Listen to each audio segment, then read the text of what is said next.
First item is to adopt the agenda. I don't know if everybody's had an opportunity to read it. We were given it in the email, so let's see if we can look at it. So we have a mover, seconder? Yeah, I'll move the agenda. Okay. Additions, deletions?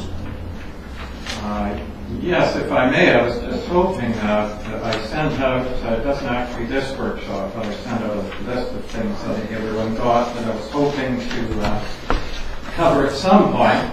But my first email, which was proposing for tonight's agenda, was hoping to have it on the agenda perhaps a little earlier rather than later, which was just simply, now that we've had time to digest the golf course proposal and the 18 acres on Fernmar proposal, and to digest those that want to go from state residential to residential.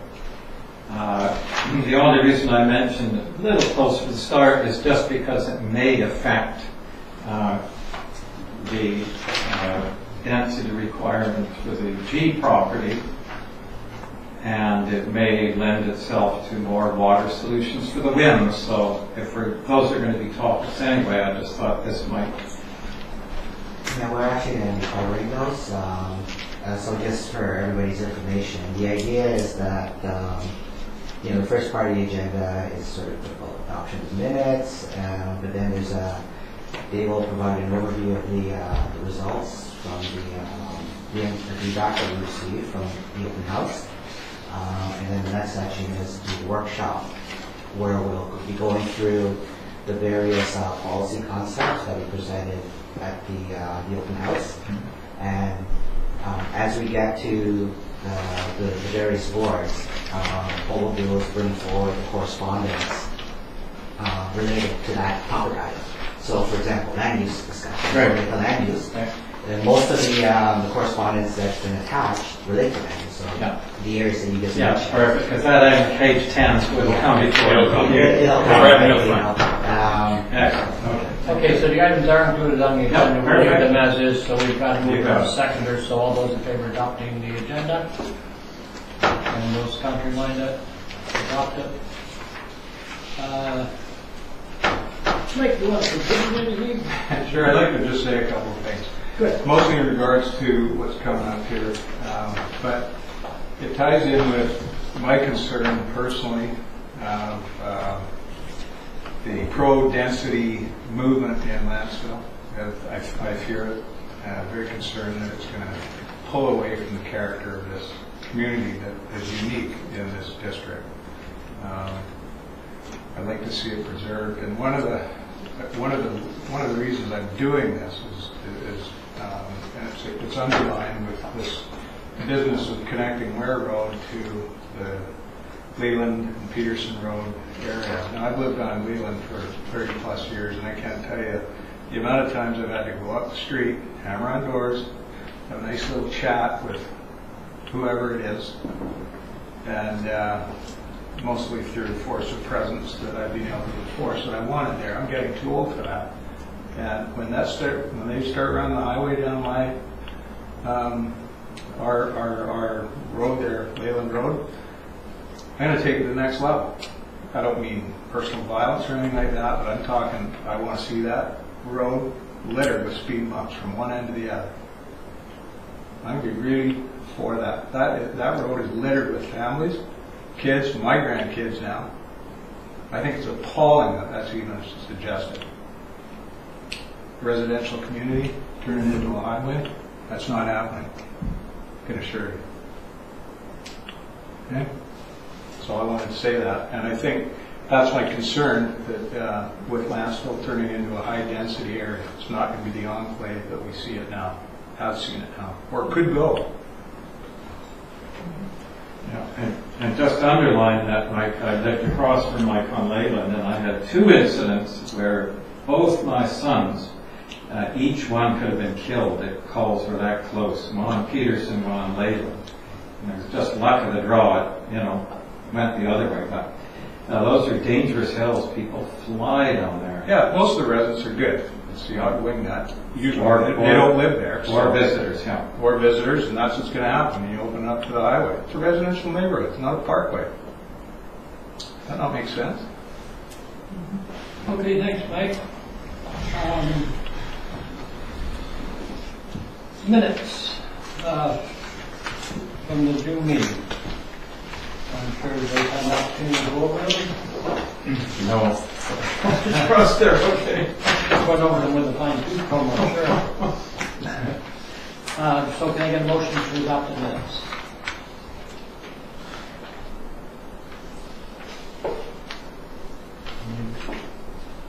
If you read them, maybe you can. I'll move it, I didn't never You need it? Well, you only one read them?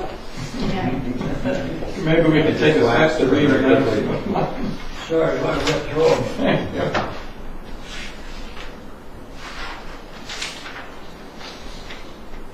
I'll second then. Thanks, Dave. Sorry. Okay, so we've got a mover and a seconder. I'm doing this kind of slow, so if there's anything anybody wants to review from the minutes, they can bring it forward now. But basically, we've got a mover and a seconder. Is there any discussion on the minutes? Seeing none, all those in favor? Any contrary by this? Okay, minutes are adopted.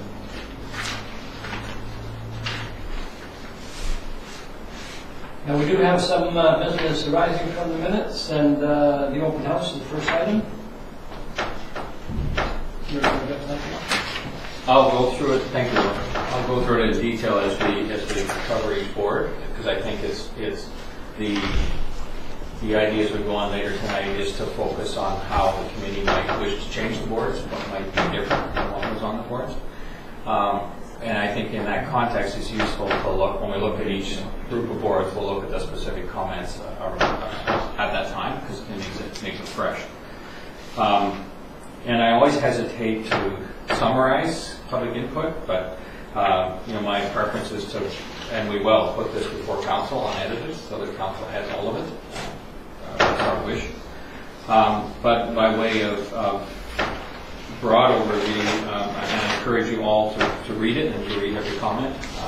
I have, and I think that's worthwhile. People put a lot of time in responding, and it's valid and important. There were 45 respondents, and that's not a large number. Even though it's a small number, we still know it's people that took time to comment. I'd love to. There's a zero in that. There's a lot more, but it is the people that responded, and I recognize all competing demands for time. There was a good spread of age range, and not bad in terms of male-female. What was interesting is the 30 out of the 45 completed a community survey. The rest either weren't sure or didn't. There is a weight on the wins, so there's about 35% of the respondents that were from the wins, which is is actually much heavier than other areas, and otherwise it's a fairly good range across the landscape. But that was interesting. So my interpretation of that is there is, and it's consistent with prior results. There is concern in the wins and the split of opinion in the wins as to which direction to go, and I think so concerns there are heightened. As far as the rest of the comments, I do think we should go over them section by section. As Denise was saying to me just at a glance, it is a relatively polarized response. So there's a lot of cases where you'll see almost an equal number who are support and non-support. And it is necessary to understand those to go into the comments. So when I went into the comments, you'll find people that didn't support, sometimes actually were supported, but there's something they wanted to say, or people that were supporting with refinements. Those are the ones that are especially helpful because they are about nuances. But it is a polarized response, which perhaps is reflective of the community. It does seem, we can't be sure of this, but because it's so polarized, it seems like we've heard from the people that are passionate in the resistance to development side and those that are very favorable to development. It seems like there's we're certainly hearing from those two extremes when you look at the comments. and then there are those in the middle who are looking for a middle road. I think like all input, I mean, we take this result, we compare it to the community-wide survey. This is not statistically how the community-wide survey was, but we also compare it to everything, the whole process. They're all part of trying to get a vision of where the public's at. Other than being polarized, there is a lot in here which is common themes from what we've heard before. There, I will try and note as I go through something that's brand new, but a lot of it is more of the same discussion. And so I'm not saying that to say don't look at it. Please do look at it. There are good ideas in here and good comments, but it is an add-on to the rest of what we've heard. So with that introduction, I'll maybe say the rest of my comments on specifics as we go through topic by topic. Good. Dave, just one comment. I didn't end up submitting one of the surveys. I just ran out of time. And I think that is probably especially because of this time of year. Yeah. But even to read through all of the background sheets that are up there, I mean, it took me probably close to, because I did read through all that stuff, and it probably took me heading towards an hour and a half to go through them, you know, to be able to actually digest them and make some comments and that type of thing. And again, you know, I looked at the response form and I said I wasn't going to get it done for Monday, so I didn't end up filling it out. But you know, I looked at the size of it again, and you know, it's probably another, I think as you suggested, was 25 minutes to fill it out or something like that. I guess just looking at it, if we're asking the public for any future stuff, maybe we can keep like the response forms a little bit smaller. I know we want all this information from everybody, but the stuff on those boards, there's some pretty detailed information, especially if you don't have any planning background or anything like that. Some of the stuff's pretty complex. You have to sit down and sort of scratch your head a little bit. And then with getting to such detail in the response forms, you know, it takes so much time, and we're losing people by making it, I think, maybe too complex. We have to keep it a little simpler. We may not get all of the information that we want, but I think that's a better risk of not getting everything we want and getting more people to participate. That's just my observation. I'll take it as a comment. Thanks. Just building on that, that's what I heard a lot too. A lot of people just found it way too overwhelming and couldn't be bothered. A lot of people didn't know you could go online and do the survey. So I found that interesting. Most people thought they had to take the form home and do it, and then they didn't have the boards, right? So they didn't bother to respond. Although I think most of the folks that completed the survey, most of the completions were done online. Oh, were they? Yeah, because I think I provided you with 6 or 7. I have to count back. But Yeah, like it was less than 10.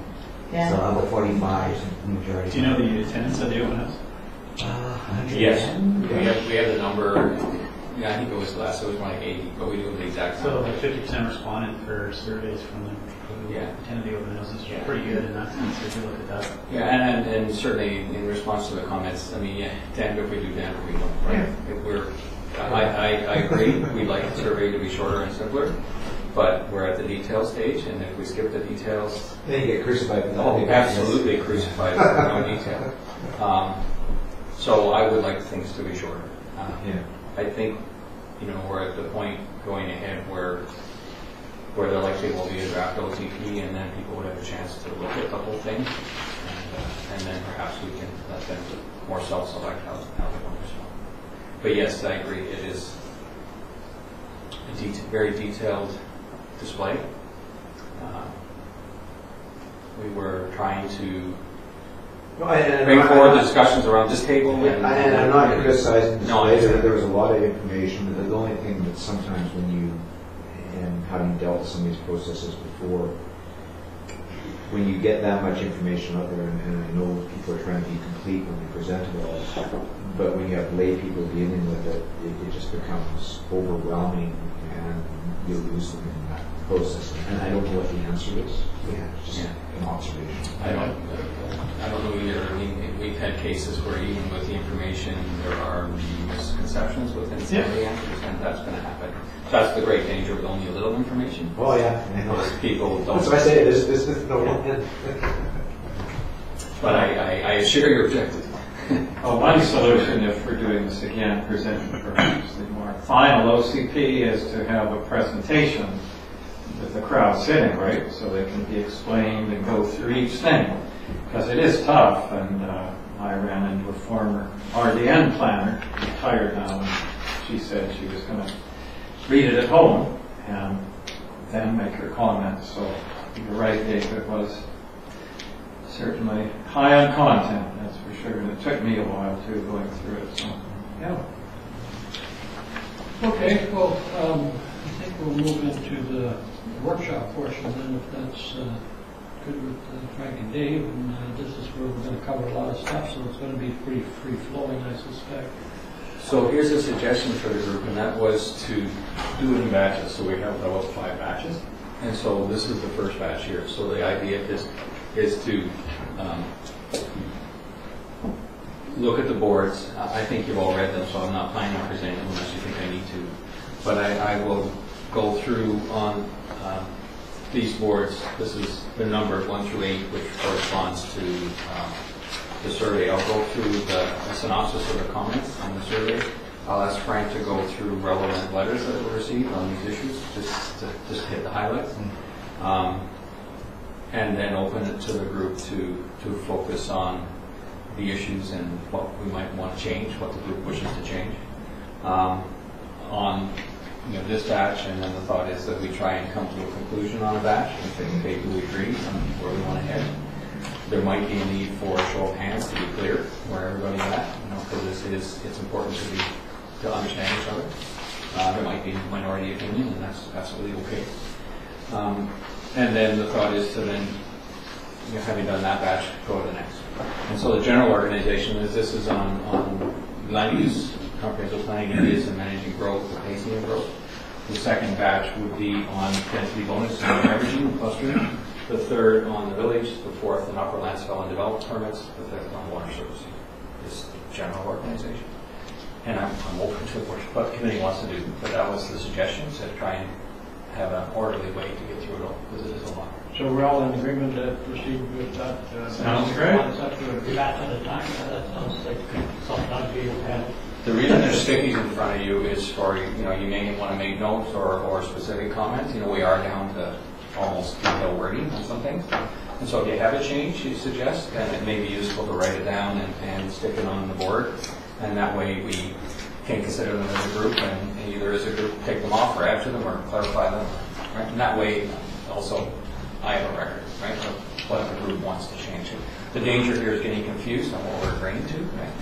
Everybody needs to be clear as much as you can. With that, then I'll start off with a little more detail on what we heard from respondents on vision. I'll start with vision and land use first, and I'll kind of go through them in order, and I'll try and be brief. If you want to follow along, the handout that Frank gave you is the results, and I'm on page 3. Section 2, OCP vision and goals. So the question number 6 asks people whether they, it's just a confirmation, do they support generally the goals which are the same as in the 2005 OCP. And 55% did, which is what you expect. 21% with refinements, 23% didn't. So in looking at those that supported with refinements, we generally ask people that supported with refinements to clarify what refinements would increase their support.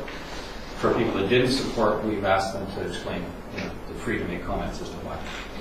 When you look at the support with refinements, there's a split between people that are still supportive, but people that are less supportive, so positives versus negatives.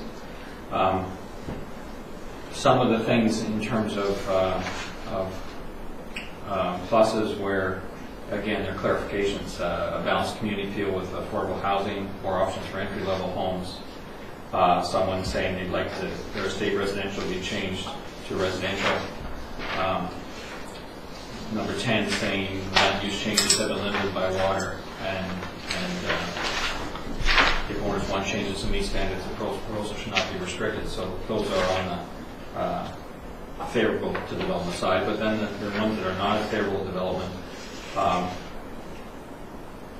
Number 3, I like any elements of the 2005 OCP. I'm worried that broad brush statements are turning into a lot of growth. Number 4, don't like housing choices affect the rural character, no condos, no carriage homes. Number 6 and 7, leave it alone, more density. And then number 8, support only expansion supported by the majority of residents in the area to be considered. Don't support if it's to facilitate increased density at the expense of rural or agricultural character. And then 9, improvement of housing choices should only apply to the village. And then in don't support, there is basically it's no change. Keep the old OCP, leave it alone. Although there is one, number 4, that says the old OCP is too blah. There's a need for revitalization. So as an illustration, it's important to read the comments because just reading the survey results is kind of simplistic. But there is, I think that maybe I'll start there as an easy exercise. There is comments on the goals. Would the group see that would change the goals? And as a reminder, they are the ones from the existing OCP: protect the natural environment, preserve community character, strengthen the core, provide housing choice, develop comprehensive development plans. This was changed from just where road and foothills to key residential infill. Develop community infrastructure, keep road, bicycle, and pedestrian mobility under the vision of a semi-rural. We're not proposing to change those. We still think they're valid, but what's the wish of the community? I still think they're valid. I went through all that. To me, they still seem to make sense from the existing OCP. Anyone else? Well, I think that's what the community is saying is check the 2005 OCP, right? The values of a semi-rural lifestyle or our community is what people still want. Yeah, and I think so. And then the devil's in the details of what exactly that means. What does that mean? Yeah. But I do think the goal, to me, there's broad agreement on the goal. The question is how do we get there? Yeah. David, I think we've had this discussion a lot of times before, but I think in the context of we talk about semi-rural. Are we semi-rural? Are we semi-urban?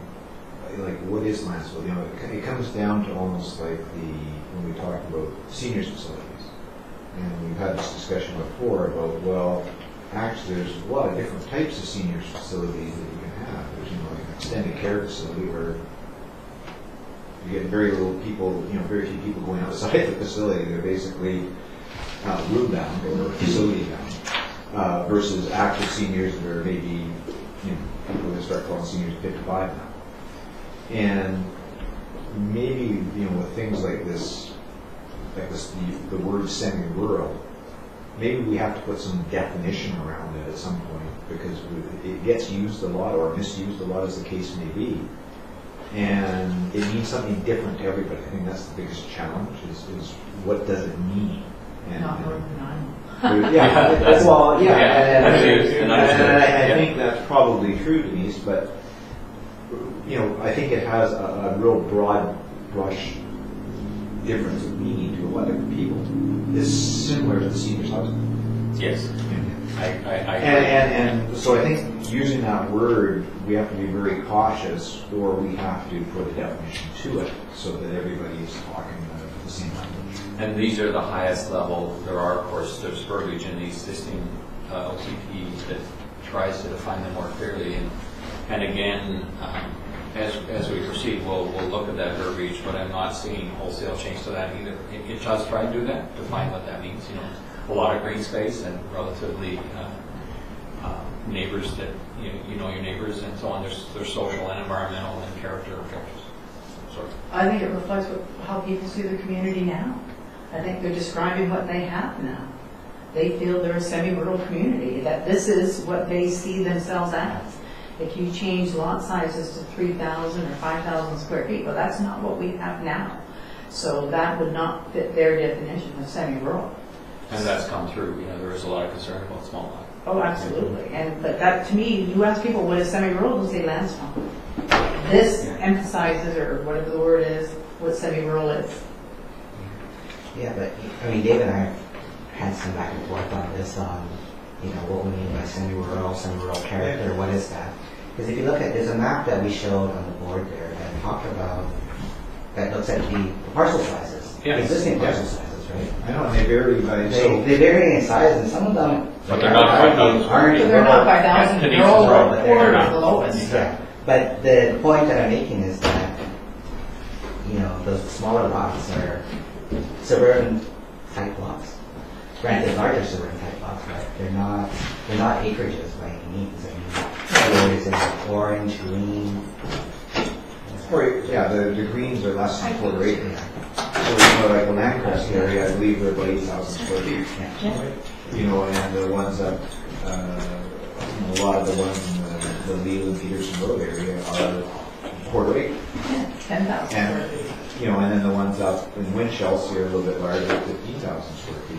So, and every one of those, I guess what I'm looking at, every one of those people may say semi-rural, but they're probably looking at a lot of it is their own neighborhood. Exactly. So that's what I mean. So to every person, it means something slightly different. True. So when you drive through those areas, it feels more rural than North Sandwich. Because there's a green backdrop. Like no matter where you turn, there's this sort of green And backdrop. that is one of the key differences, Yes. I think, is that Keeping the within vegetation. quite close distance, there is the forest that's there.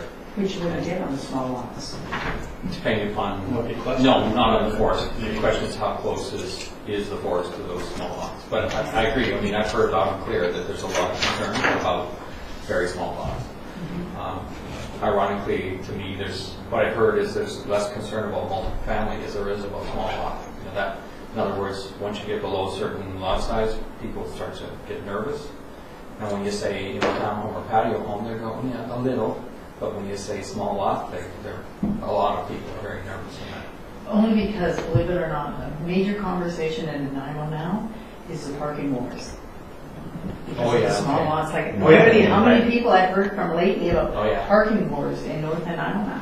Where people have too many cars. There's they can't way fit too anywhere. many cars, and people are fighting over parking spots Hmm. on these small lots. Well, and a lot of that is because in Nanaimo, 75% of new homes have suites in them. They do, without any plan. And I think that becomes an issue, certainly when we look at the suite issue, Yeah. and we won't probably get into the details of it now, but when it moves forward to coming up with a regulation around it, is that, the smaller the property, the more careful we have to be about allowing suites on them. Maybe say carriage houses are on half acre or larger or something like that, or 30 acre or larger, whatever the case may be. And then as you go smaller, you're allowed maybe a smaller percentage until, if you have these, depending on how small lots can go in, that maybe there's no suites allowed in. I believe they agree with the essence of this idea of what gives landfill its character is nature, is the green space. And it's what people feel when they drive back from Nanaimo and it's an 80-degree day. They come down the cool drive of Dickinson, they feel the ocean breeze and the shade from the trees and so on. And I think that's what they're defining when they say rural, semi-rural and so on, because every neighborhood is close either to the ocean or that green area. Yeah. And you got 65 acres here right on Ware Road, for example. So that's for me critical in the new OCP is job number one, I believe, is to preserve as much green space as possible. And density comes up in second to that. So to answer Dave's question, if we support the goals or whatever, I put my hand up to say supporting the goals as they are currently written in the 2005 OCP, because once you get into the conversation like you're talking about, if you look closely at anything being speculated, you can't see the bigger context of it. It'll mean different things to everybody. So taking on that battle of refining that at this point for those goals, I'm not sure if is that part of what we need to do right now, or is that part of the solution to the bigger problem coming up with the OCP that actually makes sense? So, and maybe just ask the chair, is it time for a show of hands on whether to leave them alone or to change them? Yeah, that sounds like a But all that should be is just a win, change as we go. Just one question, we talked change, the goals have been modified slightly. So are you talking leave them exactly the same as 2005, or Right. these slightly modified ones? right, no fair comment. I'm saying modified one. Yeah. Okay. As a, I think there is an issue that'll come up as we talk about comprehensive planning areas. Some people have resistance to the new ones, and so I would maybe table that, just the wording of that. The only change is that the comprehensive development plans for key residential municipal areas, depending on what's determined as comprehensive plan areas, they might change that wording. right. And the previous one's very specific to the properties, right? Railroad and foothills. Yeah, so that doesn't make sense either, though. No. And if it's not in there now, I would put those two words that maximize green space into the vision. It is in the sub-bullets, I know it's there. Make it front and center. So, with a show of hands, are we in agreement as to the old OCP or the OCP with the minor changes? That's basically what we're looking at here. We're gonna I would support the goals with minor changes. minor changes. Depends on the conversation we have when we get to the comprehensive planning areas. Yeah, It's hard I to know think- what to say until we get there, right? Yeah, and I think we can, if the broad framework is right, that one clause, I'm prepared to see what happens with the So discussion on five. comprehensive. Yeah. Yeah, number 5, tentatively, depending on what the detailed discussion comes up with. So outside that, are we all in agreement with that board as it stands then? Yes. Yes, yes. Okay, okay, so, Okay, the other ones don't get as easy. So maybe land use designations is a big one, and so maybe let's deal with that one, and then we'll come to comprehensive plan areas. That we can talk about them both at once.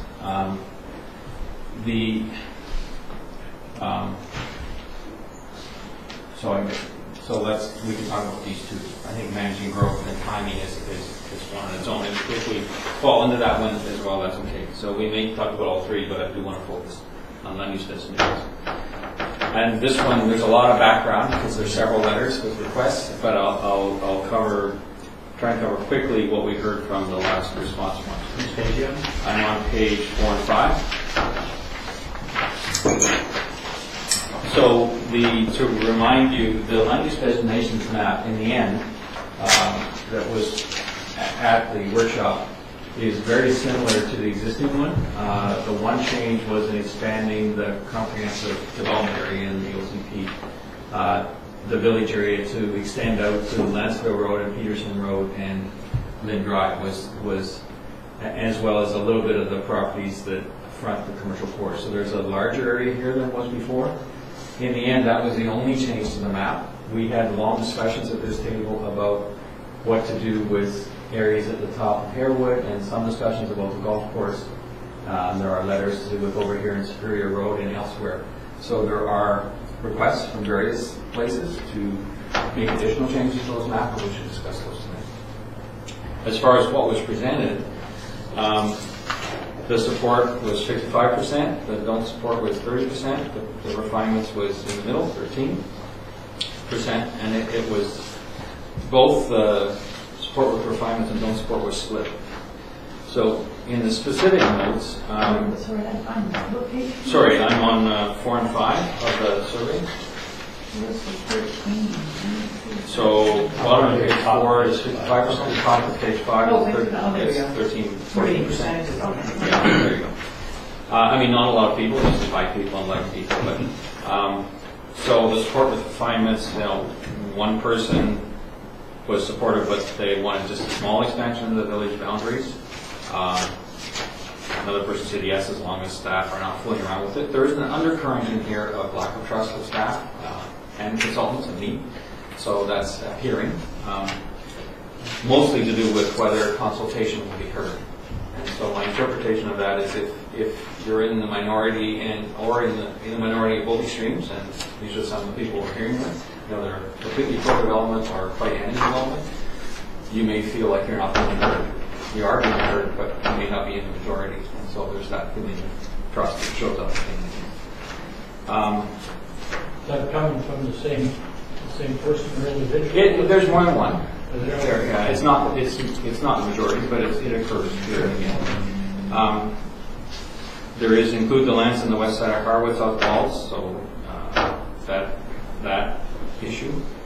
And then someone says lots over a quarter acre should be the exception and not the norm. We have lots of those already, allow very small lots. So there's that argument. On the negative side, less density, keep the 2005 OCP.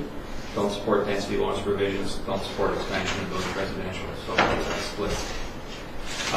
There is 3 errata in here that we will fix. This is a draft, and it's just machine. The machine somehow cut off. So when you look at under the don't support column, the desired growth rate expressed by 67% of residents is, and for some reason the machine cut off less than 1%. We will fix that. It's very important. It doesn't seem to like the less than sign, so that'll be less than 1%. And so again, no trying to turn less loans to 9-1, no density bonus provision. But at the same time, in there was someone saying, I want to change the state residential to something else. And the state residential at the end of Norwood Drive should be residential or rural residential. So a couple of pro-development in there with people that don't support. And so I think I'll stop there because land use designation is a large subject area, and then maybe ask you to go through the letters.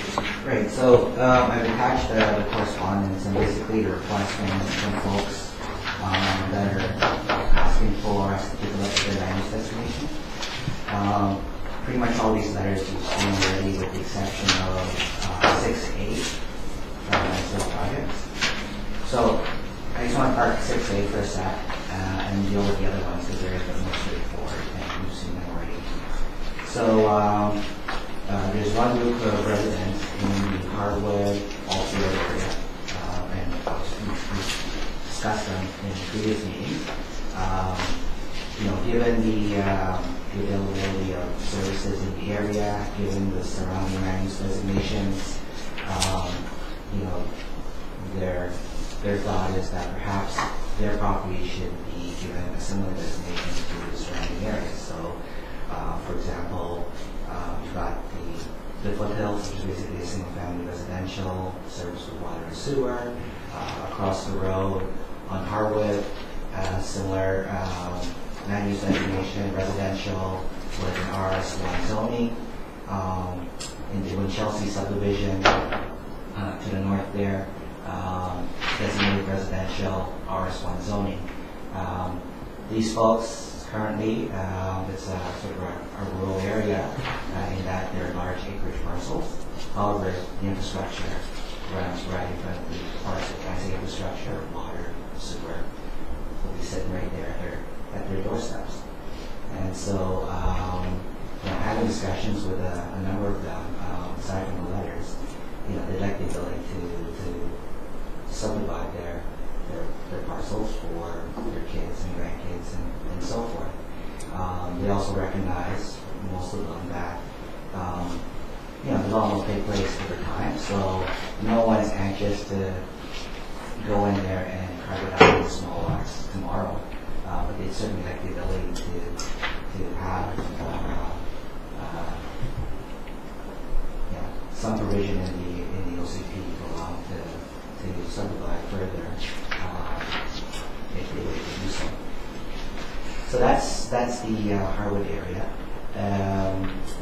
There is a golf course, and they touched on it earlier. They submitted a letter, and effectively what they're thinking about is, in the long term, perhaps utilizing that lands for other recreational use, not just for golf course, but perhaps for ball fields. You mentioned swimming pool. In exchange for considering all that, they would certainly like the ability to develop a portion of the lands for higher and better use, and most likely that would be some form of residential. The third area is along Superior Road. And so these are the letters from the Colsons, and basically it's this area in here. So currently they're designated estate residential. I'm trying to remember now. They are in the water service area. Yes. They're not in the sewer They're not in the sewer service area. Their zoning actually is RS1 currently, which is similar or the same as other parts of the Wings area. So, I think the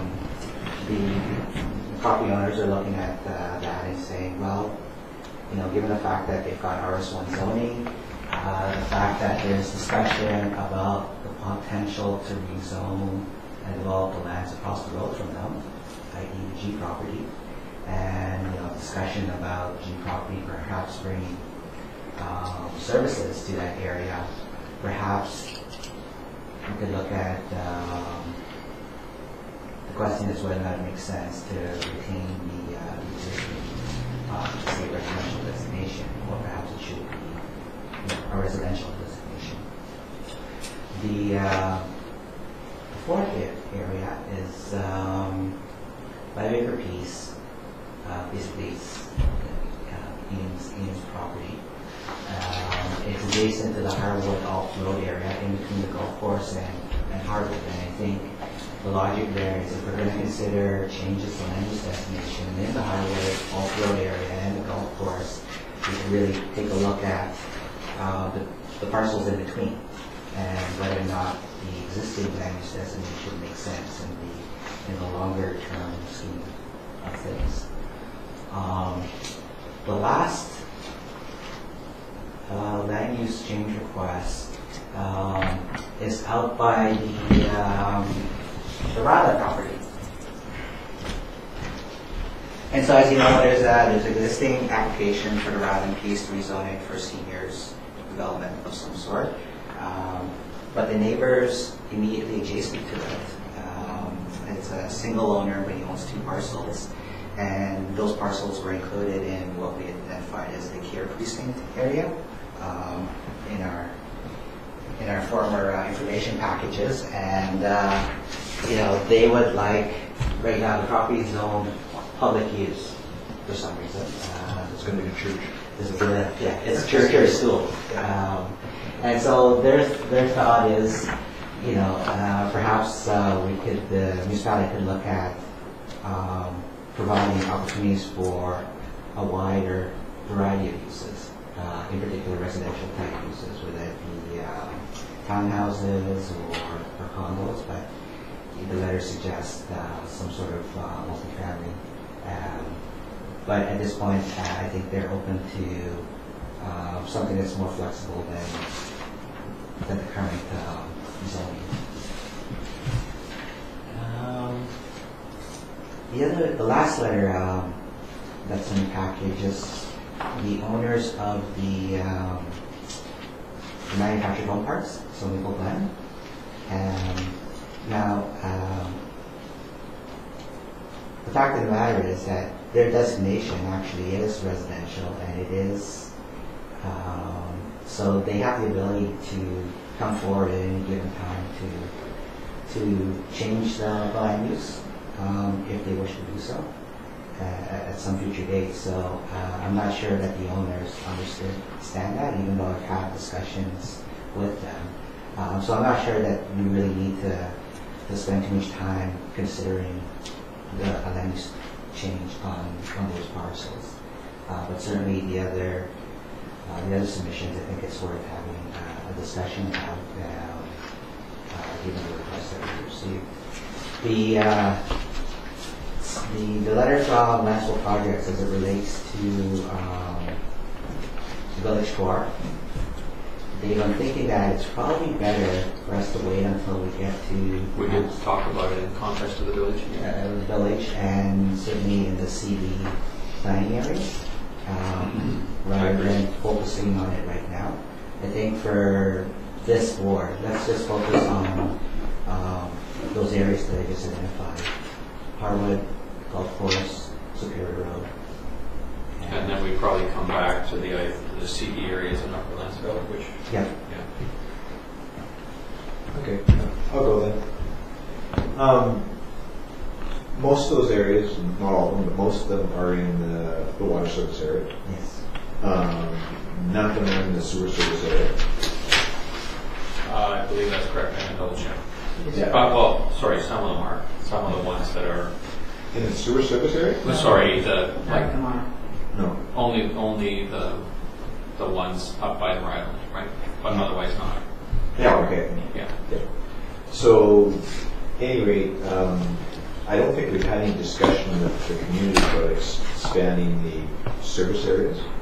Not yet. And especially with some of the, I guess, the polarized comments we've been receiving about development, some people wanting to proceed with more development, some people wanting more development.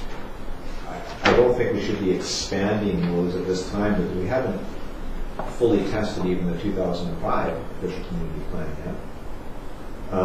So what I would suggest with all of those areas, particularly with the golf course, it is the largest, probably the most comprehensive of them, is that there's sort of footnotes added to the OCP that those areas should be reviewed in the context of looking at expanding areas during the next OCP review, so that it's noted, so it doesn't get lost, so that the next process is looked at. But I think with the amount of developable land that we currently have in Lansville, we don't need to be expanding boundaries at this point in time to include more developable land, if that makes any sense. Yeah, I've just got some things here if I can show you. This is, I'm just trying to give you a bit of history as well, because some of this comes back to the 90s. And basically, if you look at this map here, these are the places in question. The biggest part of Lansville is this pink area here. This is all residential. The green is all ALR, so nothing can be done there. So we're just talking about the sort of the purple and the mauve starting. So I like to do things based on principle. And the principle back in the 90s with the Regional Growth Management Plan was that these so-called village nodes, like Lansville, it was supposed to be tight and dense in the village core.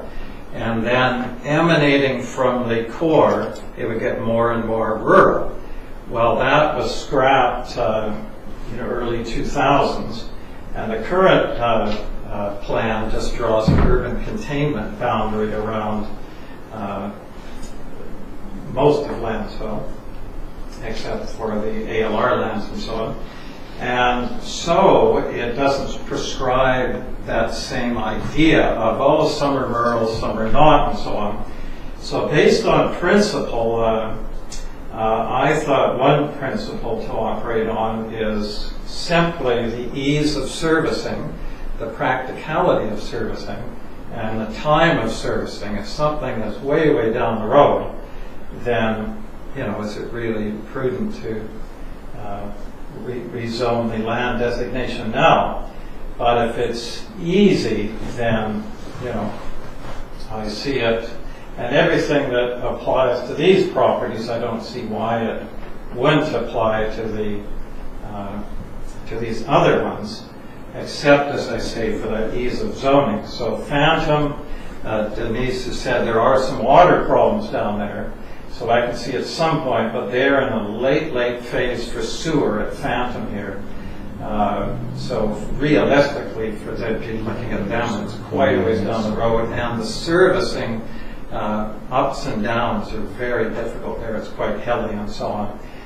This is the area here, Harwood, we were talking about, and very easily serviced.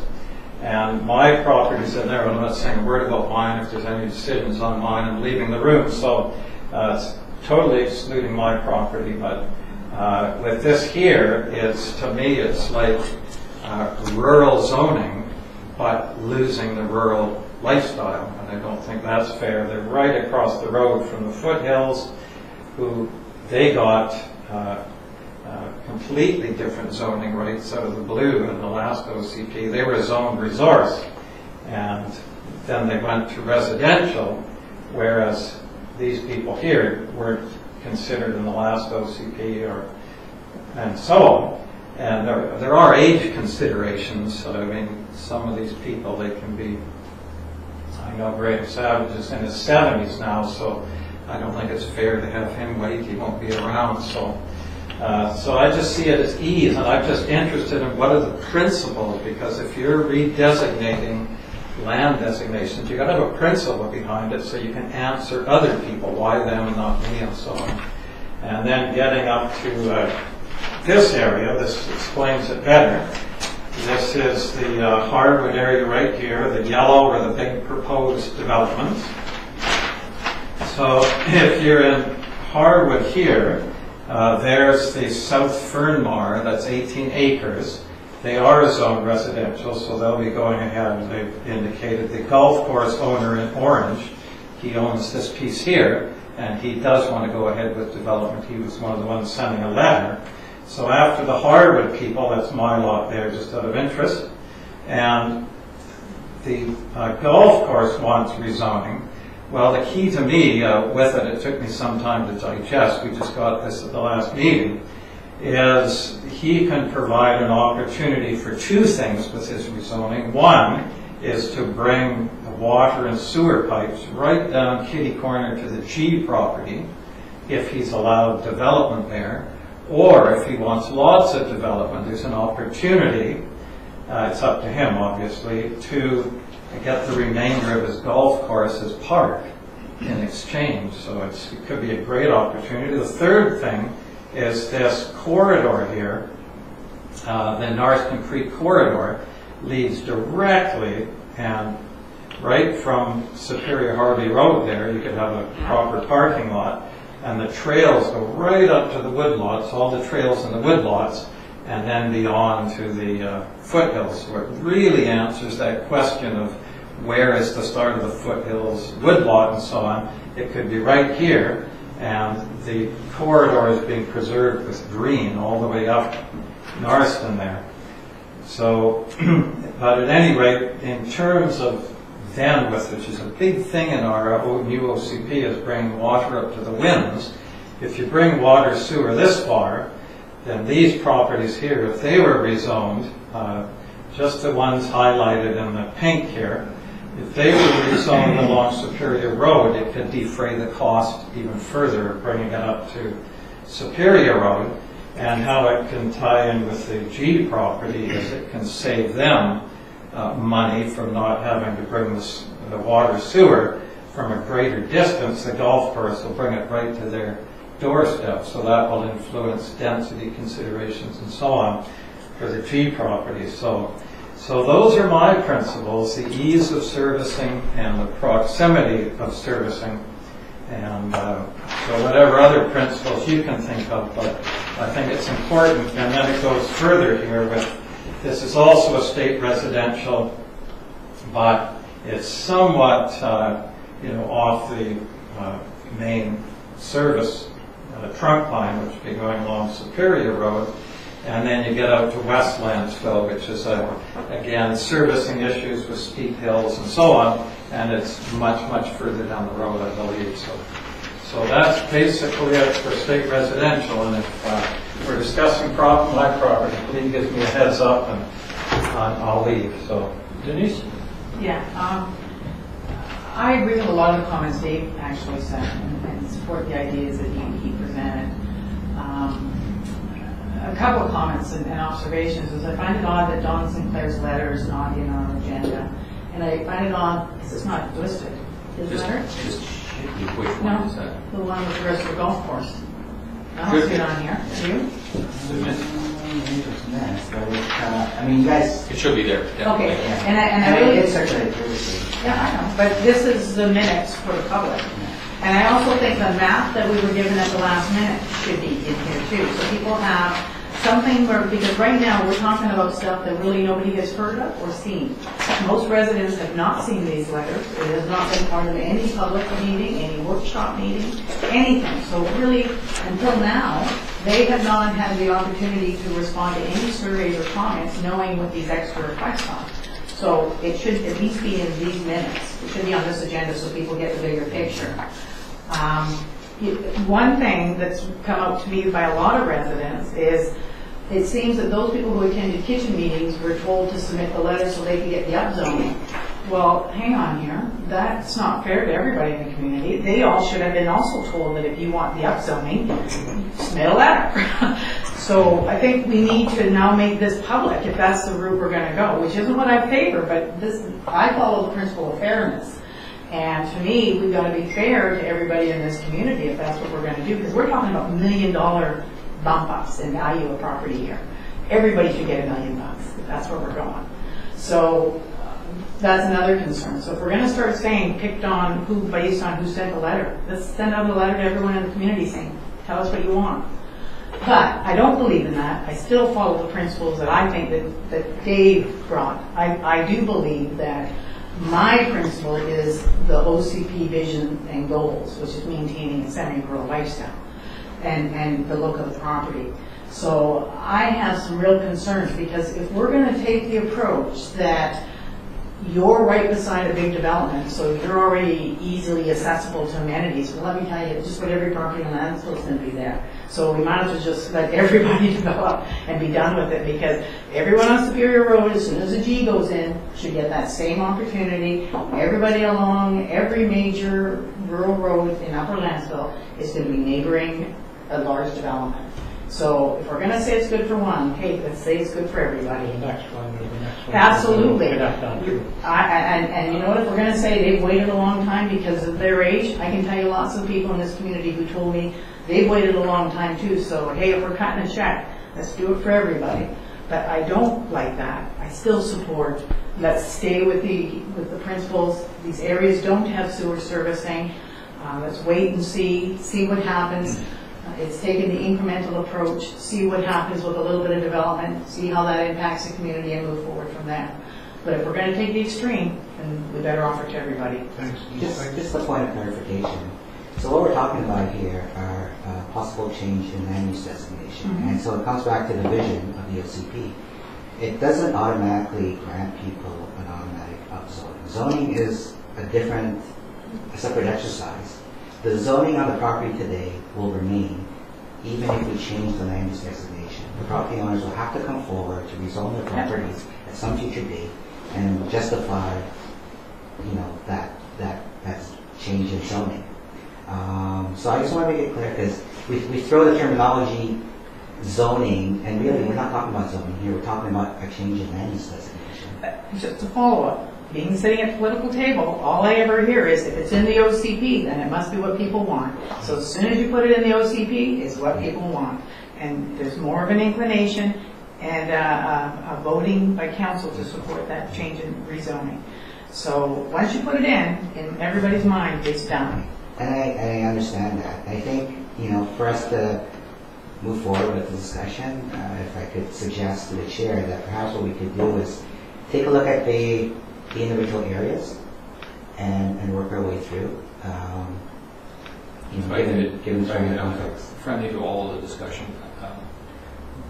I think maybe it's useful to talk about each land use category, because I think it's necessary to think broadly at this point. And I have two tests that are in my mind, and they're reinforcing what you've already said. Is there a benefit to the broader community? So the benefits to an individual are not a concern at this table. Is what is the benefit to the broader community? And then the other one, is this location different from others in the same category? In other words, why here, not everywhere? The same argument. And I think those are key criteria in any decision. So I'll just table that, but perhaps a discussion about starting with, and maybe we should ask you to leave if we're going to talk about rural because it affects your property, but We could certainly talk about the estate residential first, if you like, and the intrastate for that.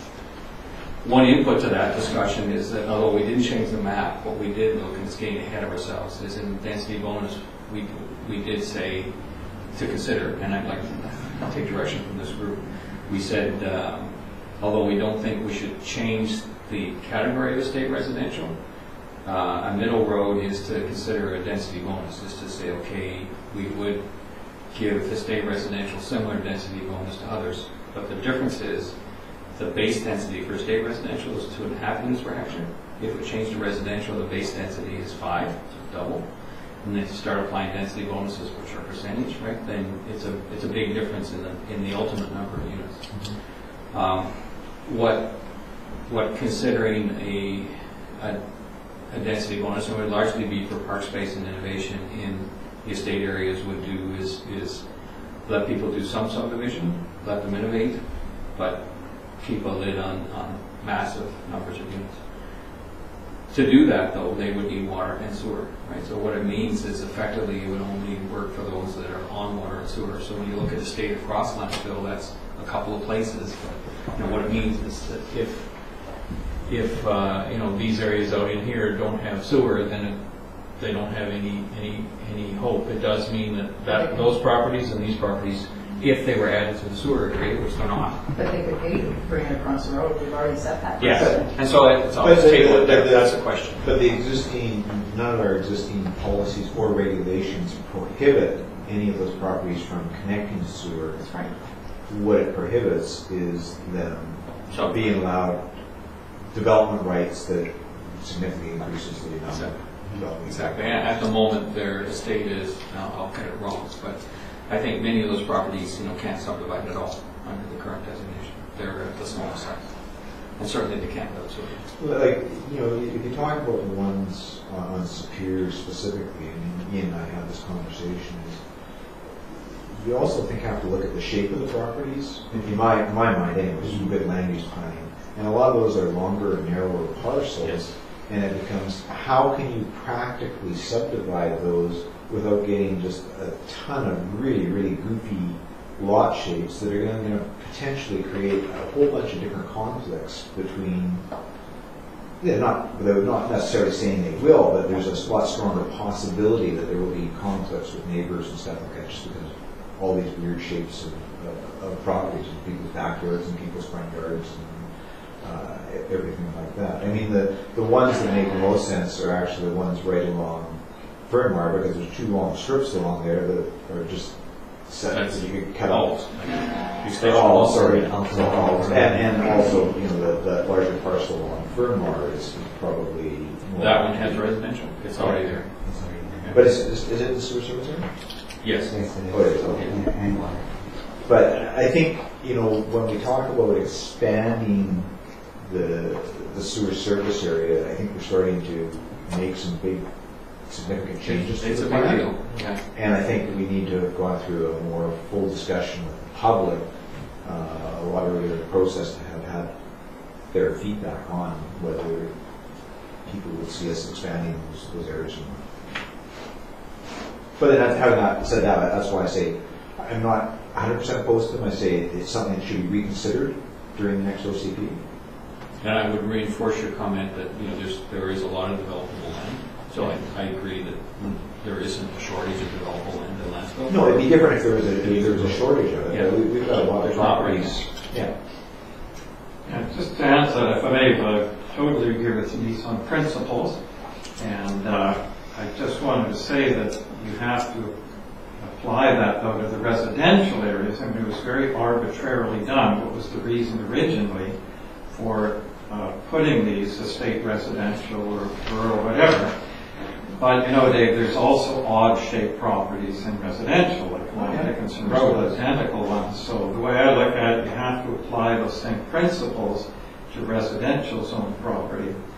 And so in terms of principles, the reason they're not in the sewer area is because of their land designation. So why were they designated that? It's somewhat arbitrary.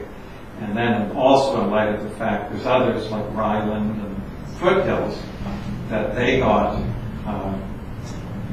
treatment to go beyond what their land designation was. So again, it's different principles for some. So I like to be consistent, but I totally appreciate what you said. It's just that they're not a great hunk of landfill left these properties. So in order for them to establish a rural feel, I don't really see them doing that in a lot of cases, because you've got the foothills right beside Harwood and so on. Well, based on what I've heard, I think we need to decide how we want to go forward from this point. If we're going to look at each one of these suggestions, or are we going to look at an overall general policy of, are we going to follow this type of direction where individuals apply and we deal with it? I think you could have to, Gary, deal with it somewhat as individual areas because they're all so different. Phantom Road is completely different circumstances than Harwood, which is completely different. They're way out of Bayview Drive. They're going to be a long way away from getting things. So I would tend to take it by clumps, neighborhood clumps myself. There still is an opportunity for anybody who wants to do anything in the rural community to apply for most of the Yeah. I think it's a slippery slope when you start to mess with sort of taking boundaries and whatnot. I think it's beyond the scope of what we're seeing around the table. And when it's sort of late in the game to be talking about that stuff, and there is opportunities down the road to make those things. I think our principal decision making, I agree with you all, should be principled because you can't go on a lot by lot, parcel by parcel basis. What if I go in and buy all 5 properties that are long, skinny, now I got a big fat rectangle that I can go in and do something with, and then those parcel things don't make any difference. But if the principles that we're looking at from these apply to the goals that we just discussed and we all agreed on that are consistent and should be carried over to new OCP, if it meets that, then we should be in a good spot to go forward. So going in specific areas, yes, there's certain attributes of specific areas that need to be taken into context, but it's not our decision. I don't think around this table to be making $1 million decisions for certain properties on that front, and that should be left to the public process and to council to decide. So you'd like to see discussing the broader, like a state residential, rural, and that sort of thing? Yeah, I think so, because we'll get buried, to be quite honest. Absolutely buried. If we don't look at the broader scope of what and the level of the OCP, to Frank's point, it's not rezoning, and it's not on that acute level. I think we need to look at it a little higher. And that's very vague answer, but that's kind of where I'm coming from.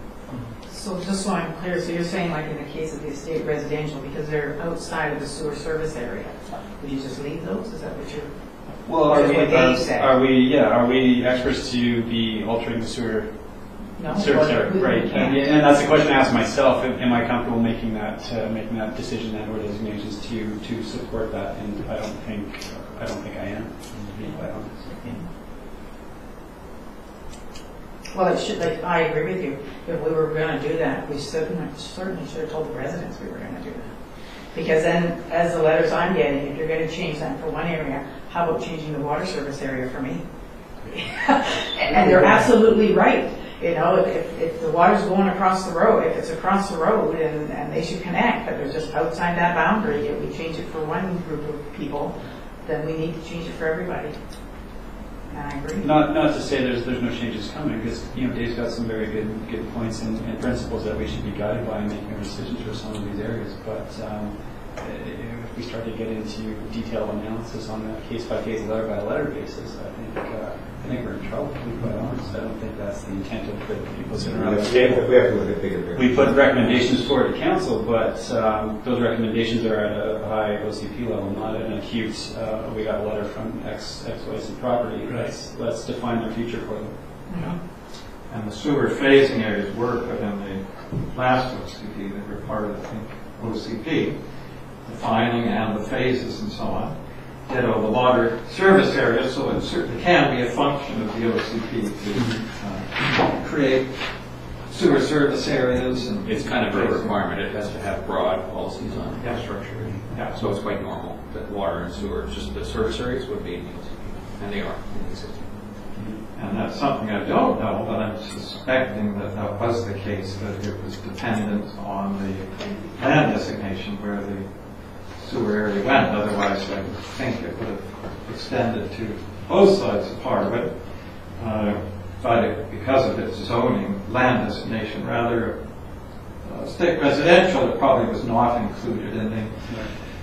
If you get my point. There's absolutely probably, there's probably completely rational arguments and whatnot for that case. I'm just saying on a case-by-case basis, I don't think we're there. I don't think that's our role to make them on a case-by-case basis like that, because you get into everybody, I'll send in a letter. I live in a spot. I've got, why wouldn't I at that point in time? Why wouldn't I?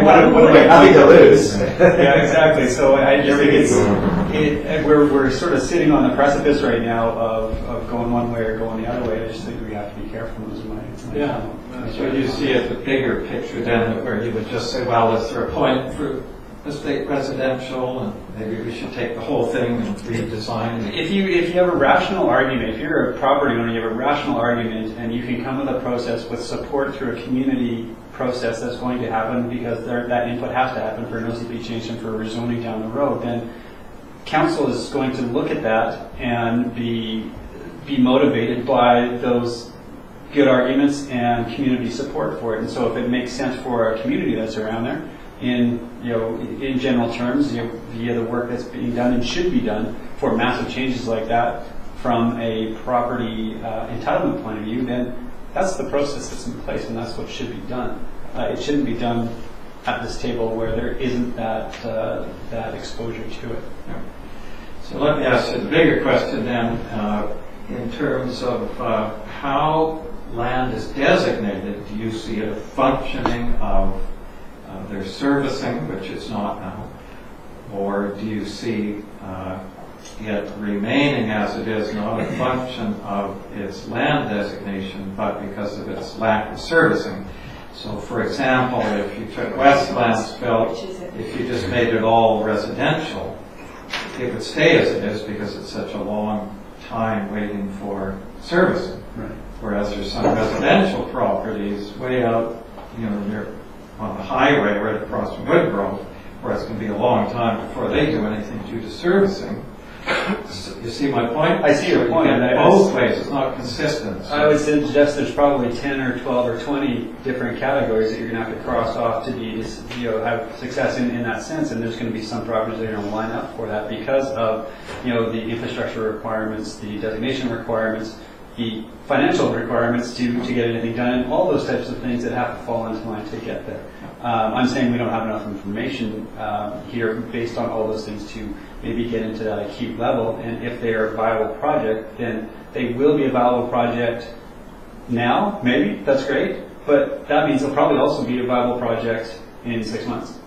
And you don't want to set up an OCP just to go through OCP reviews, but I just wanted to bring it up because I think it feels like we're getting into too much minutia and too much detail. Yeah. So when you're setting land designations, like in the OCP, when is the appropriate time to do that? Mm-hmm. Like, would you say maybe we could take some residential, make them a state residential or rural, just because we like the feel, of how the properties would look if they stayed rural? Or, at what point do you change it if it's arbitrarily done once, which it was in 2005?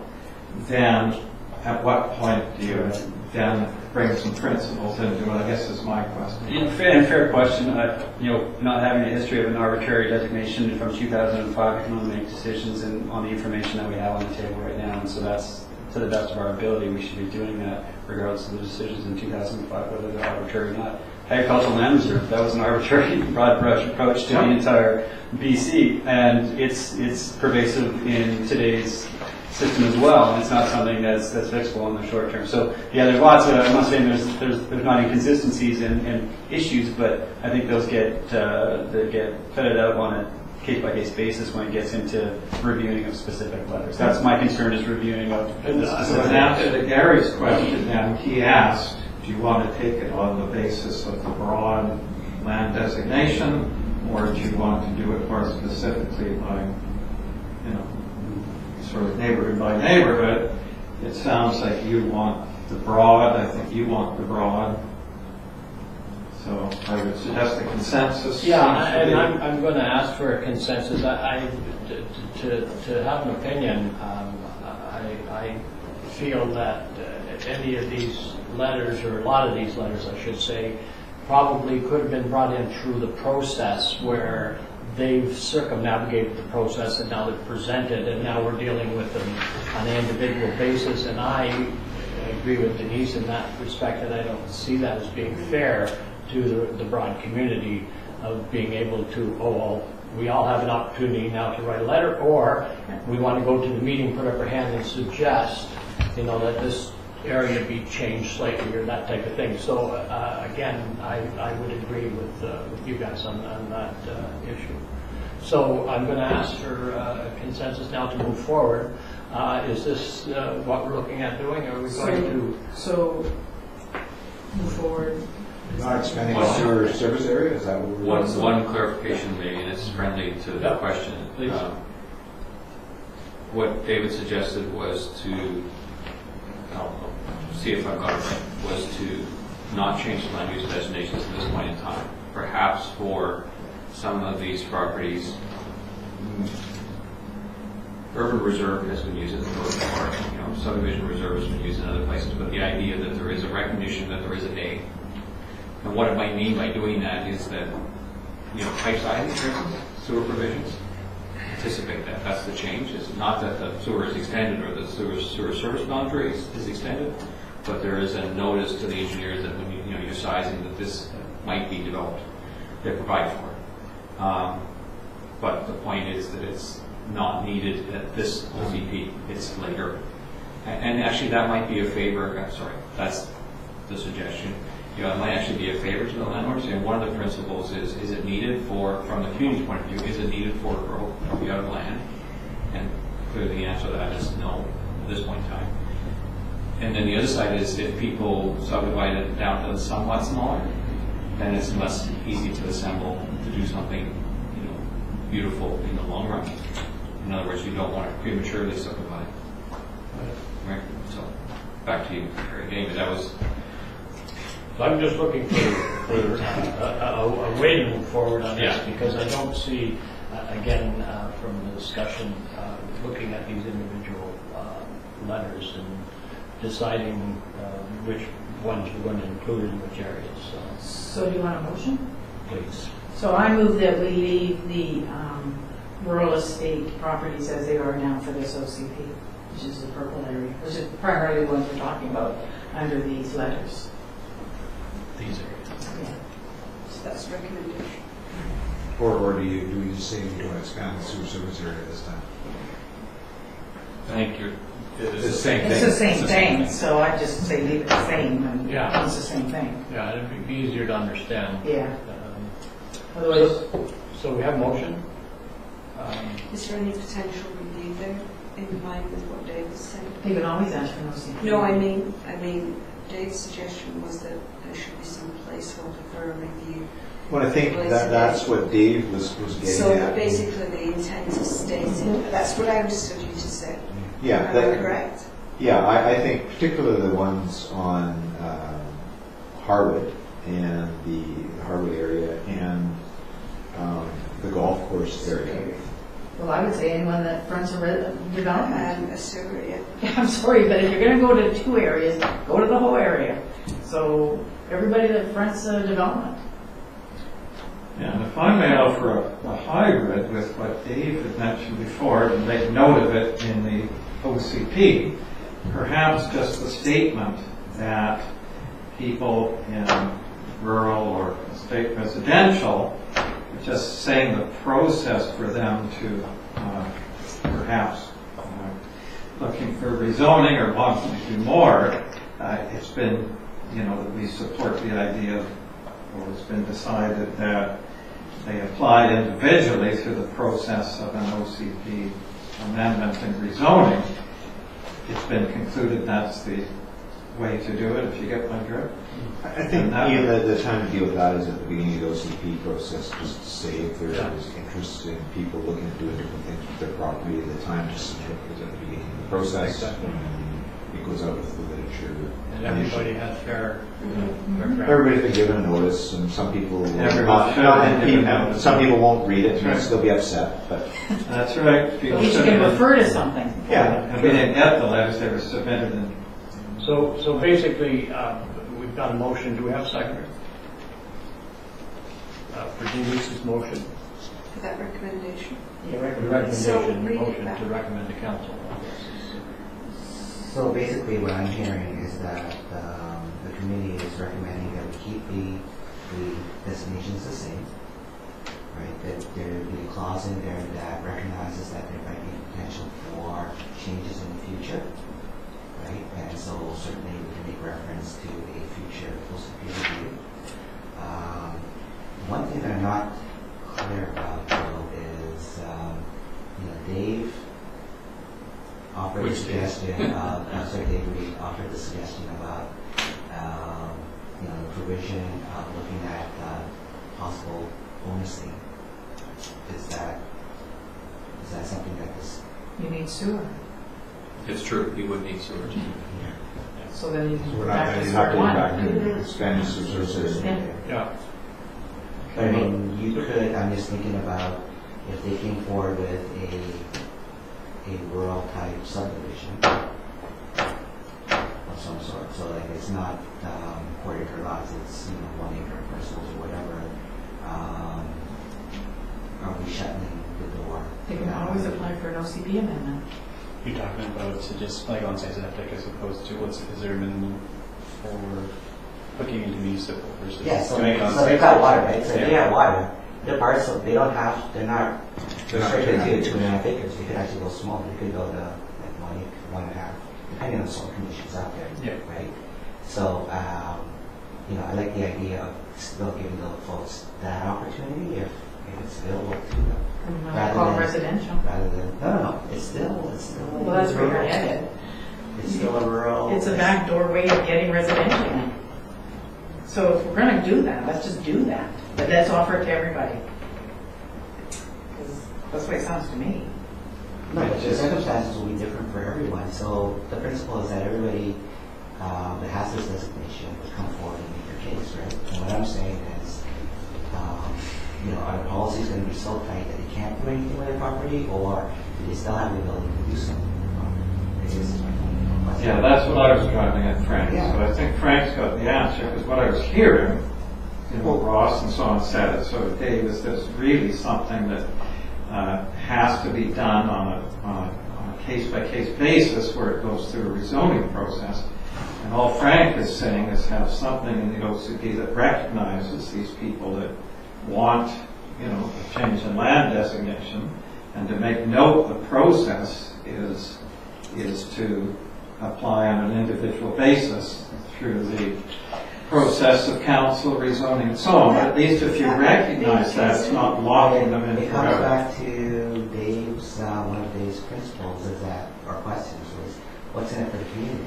Right? What's in it for the broader community? What's in it for the broader community? And if they can demonstrate that, So what do you call them on the OCP now? it would still be designated state residential. But they can always come forward and ask for an OCP amendment. Exactly, the process is what we're concerned about here. Yeah. And is this the correct process to be submitting a letter to the OCP to ask for your land to be changed? Well, Outside this of motion, everybody this else's. recommendation says basically no. Oh, you can always put in a Yeah, thing Request, that and says- then it's reviewed on a case-by-case Yeah, basis. you can always put in on the OCP for every Correct. property, you can always submit an OCP amendment. Yeah, exactly. but that's due process, that's following a process that's already there. This is not a process that's available, is writing a letter to the OCP suggesting that we... Oh, yeah, that didn't happen, yeah. Yeah, But you see, it's not out of the blue, and it's acknowledging those people that feel it's very unfair, their land designation.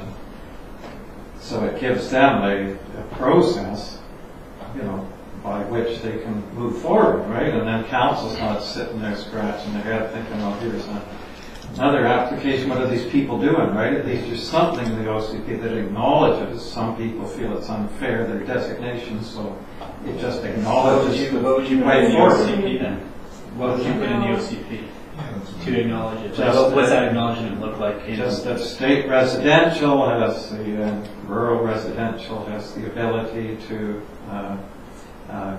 Does that? to change their land designation on a case-by-case basis That's through the channel of rezoning and OCP amendment. It just acknowledges that fact.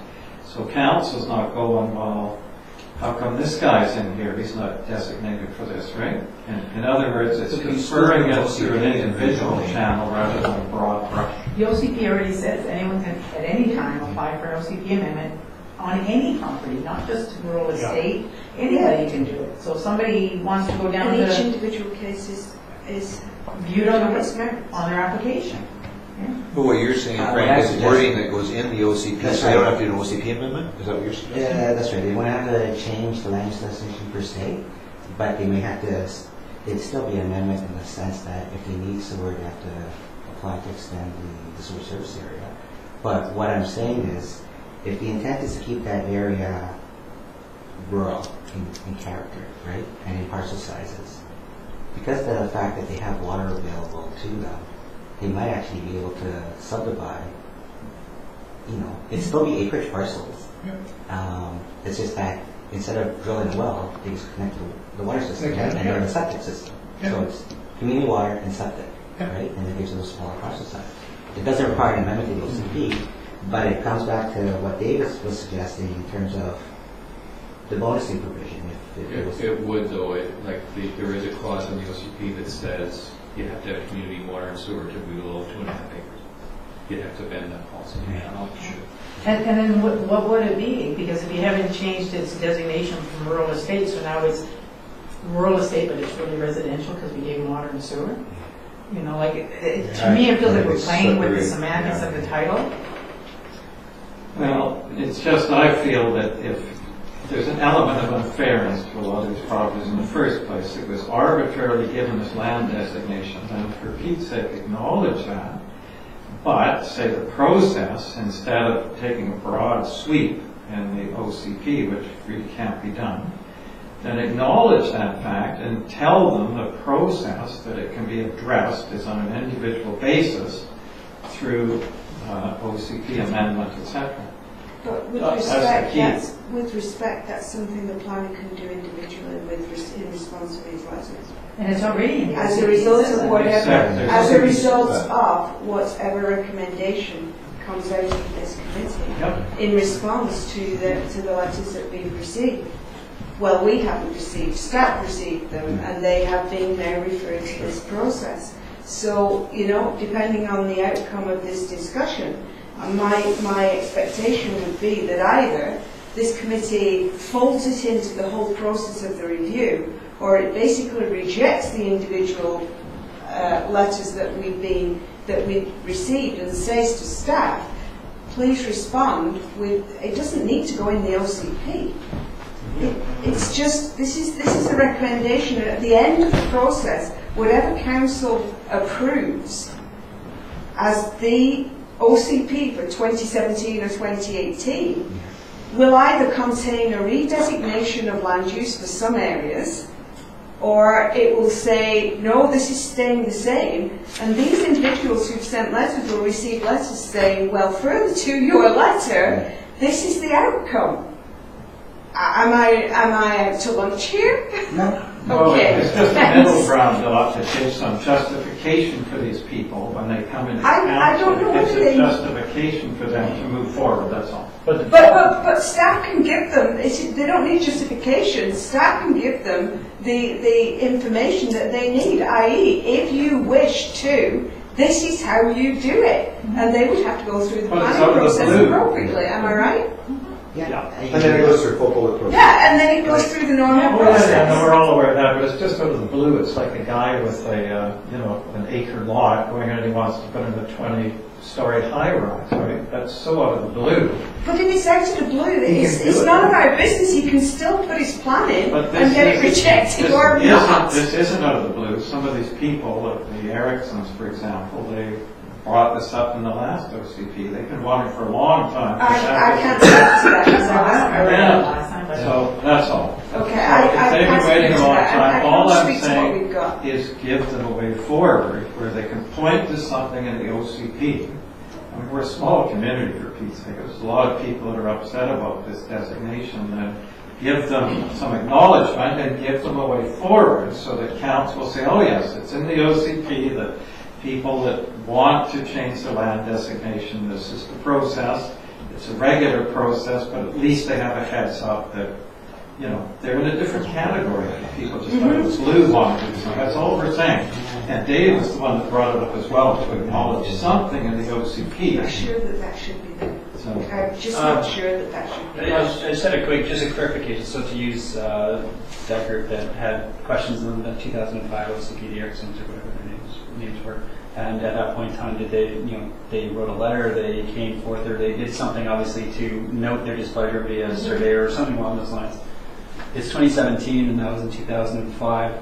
I'm not great with math, but I think it's 12 years in between. What did they then come forth and have been rejected based on a number of things, or what happened in the interim to now have it bubble up on the OCP committees? That's what's happened. My point is, you know, it's misplaced at this committee. It's maybe not a misplaced concern, but it's misplaced, you know, at this table. And that was my point from earlier, that we can't deal with them on that acute basis. I think that the biggest difference was infrastructure. The sewer wasn't there. Oh, sorry. I thought that was And just water. right. But the big one was sewer. You know. But now that we've had phase 3 coming Yeah. in, the trunk line is going to run right side of the place. Mhm. And so, And for enough legitimate case and show up and make that, because, you know, like I said before, there's probably very rational reasons, and if it makes sense, it makes sense. At the end of the day, no matter what you write in the OCP, it's not going to make a difference. If it makes sense, and they have support, and the infrastructure's there, all these boxes start getting ticked that they weren't tickable in 2005, Yeah. and so we can get to a place that says, yeah, no, it's great, let's do it. I'd be hesitant to deal with on it in this venue. Yeah, if we dealt with it earlier and went to public and said we're looking at expanding these areas and the public could give feedback on that as part of that full public process, that's different, but it hasn't happened that way. So now there's still a way for them to move forward just by going through individual OCP amendments. Right, and even on that, you know, even to do it in advance, I still think that's a massive amount for an SCP committee to go through on that front, because then it becomes still a case by case. Yeah, That's personal, right? any chance you could call a question on that? Yeah. Was it second? Just the fact that Frank, brilliant planner Frank, and I would like to see something, and Dave mentioned it, he actually said he'd like to see something in the OCP written about this. Was it but seconded? Did you just call a question on that? Just I get the sense? didn't get a seconder. We've been having full discussion without a seconder, and I don't even think the motion was completed. So, there were two main things in the motion. The motion was to keep to retain the designation the same, and acknowledge that these areas could be looked at as some kind of future security. so That's fine. fair for your, Sure. I'll second that. okay, so now, we won't bother with the discussion. I think everybody's had their opportunity to speak. The question's been called. And so all those in favor of the motion as it stands? We've got 3, so that's the majority, and those contrary-minded?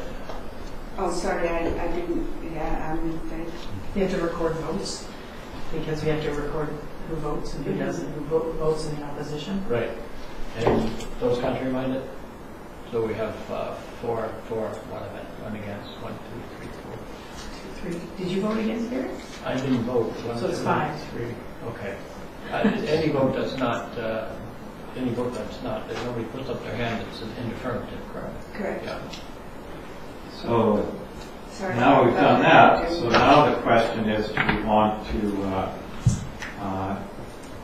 your motion was to keep them the same, the rural and the state designations, right?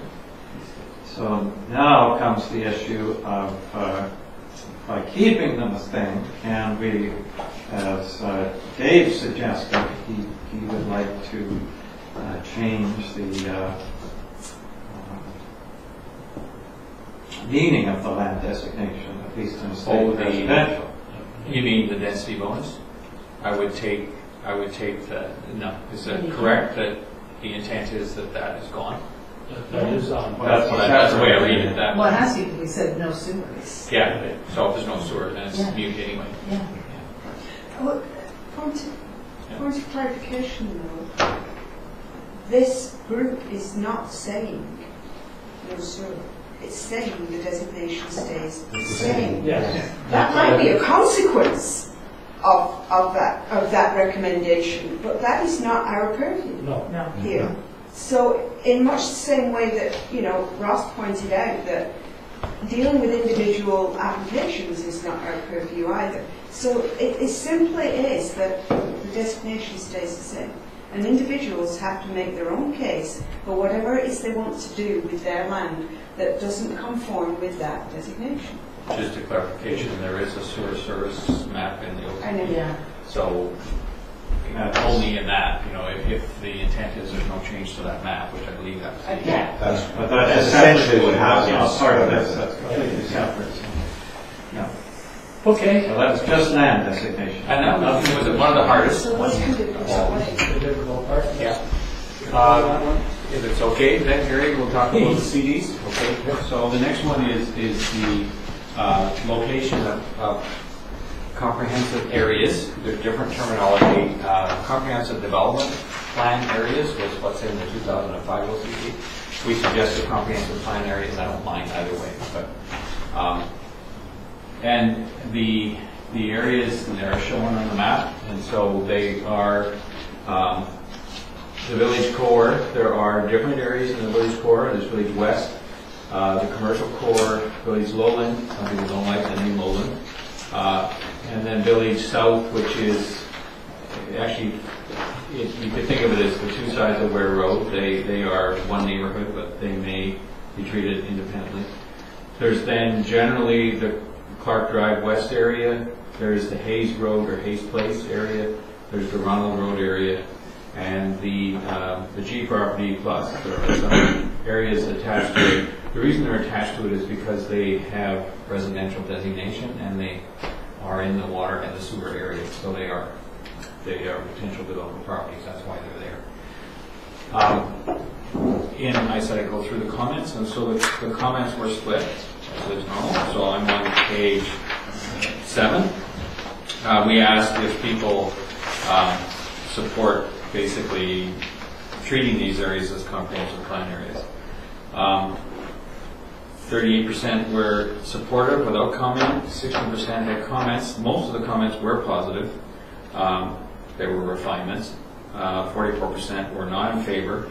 And those were split. Some of the comments that were not in favor wanted more freedom for landowners. They didn't like the idea of that much planning.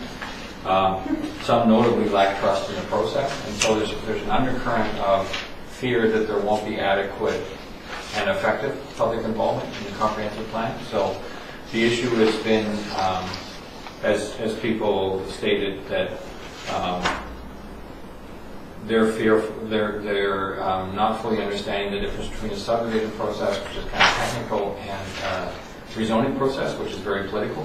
And so their fear is that it'll disappear into back room and they'll not get a chance for input. I think the response to that, I think that can be dealt with in a refinement. There is a part of the existing 2005 OCP which talks about process for comprehensive plans, and I think that can be revisited and reinforced, but absolutely a comprehensive plan would have full public process for the broader community as well as for the immediate neighborhood. It's the reason to do it, and that's to allow that communication to go on. And so I'll stop there. It's synopsis. So open it back to you, Gary, to discuss with the community about whether there should be changes to the map. From a review of the comments, although I respect the comments, I don't see something that triggers changes in my map. Denise? I find it actually both number 8 and number 9 actually deal with comprehensive development plans. One is on the detailed planning and engagement, and one is on the actual planning component, right? One's on the density and growth, and one's on the planning and engagement. Let's see. And You're right. Yeah. Yeah. And just what I'm hearing, and to be honest, it is reflected in the results, is there is a strong feeling with regards to the number. Sorry. Just read it. Yeah, I was mistaken. I was reading question 9 and quite right, it's pushing this with the. Yeah. Basically, number 3 point on page 7 is becoming quite the topic in the community, and there is a real fear that there is not going to be the opportunity for input in this community. Yeah, I see that fear in here. I don't think it's well justified, but it is definitely here. Well, based on my experience on council, I would say it is justified. People want certainty, and their feeling is they're not going to get it under a comprehensive development plan type approach. And we're not on the Latzel Projects property yet in specifics, but just briefly referring to their letter, absolutely, that totally dictates that the fear in that number 3. When you can have the span of size of properties as that proposal had, go into staff and then come out at the end and all you do is get a public hearing, yeah, I get why there's a fear. And to Gary, that's the whole reason for a comprehensive plan requirement, right? Is that there needs to be, other than the public hearing, there needs to be community engagement, and there needs to be a lot of information brought forward to But support. we don't really get that. That's why people will say we don't get any community engagement. I think I have a solution to it, and I think Dave's alluded to it here, and that's the question I have for him. So I think, and I hear what you're saying, Denise, and I hear that people don't trust the process, and part of it is that people don't show up, and then things happen, and they're upset. But on the panel, Dave, managing growth, one of the things that it states is that it talks about to address these concerns, comprehensive plans are suggested to be undertaken as the following priority is shown on the map. What about if there was some sort of a mini neighborhood planning process that we went through for these properties that had some level of public consultation spelled out, so it's very, very clear to the public the process that's going to be undertaken. And I know maybe it's a little bit much for a community plan, and I'll defer to you and Frank to comment on that. But it's an issue that we're facing in the community, and I don't know what the solution to it is, and it's part of this really polarizing effect, I think it is, because there's a lack of trust of council, there's a lack of trust of staff. And if there's a clear process spelled out as to how to deal with these comprehensive plans, that this is the public process, it doesn't have to be pages and pages of stuff, probably something in bullet form, that there'll be this type of meeting, this many meetings, and this process will be followed. That may be a solution to get over this hurdle of how do we deal with these, what we're calling these infill properties. I don't know if you have. Yeah, just others want to elaborate on that before I comment? Well, yeah, back in the old days, they had the APCs and the advisory planning committees, and if you have some body like that, that can be a great check. So a standard body is somewhat permanent, then you change members, just like a Parks Commission, and there's so much development coming up, I think it would be a good idea. And that way you've got a bit of community representation, and, you know. Or even if there's something put in the OCP and then separately through the stuff we're giving back to the public, we define what that is, and it's kept as the reference document as to how we walk through the process and what that public process is and how many times the public touches it, the council touches it, the staff touch it, so that it's clear, because people don't understand the process, and it's the only way I can think of getting around it is by having some sort of a defined process that makes it very clear to people, yes, you can have input here, yes, you can have input here, yes, you can have input there.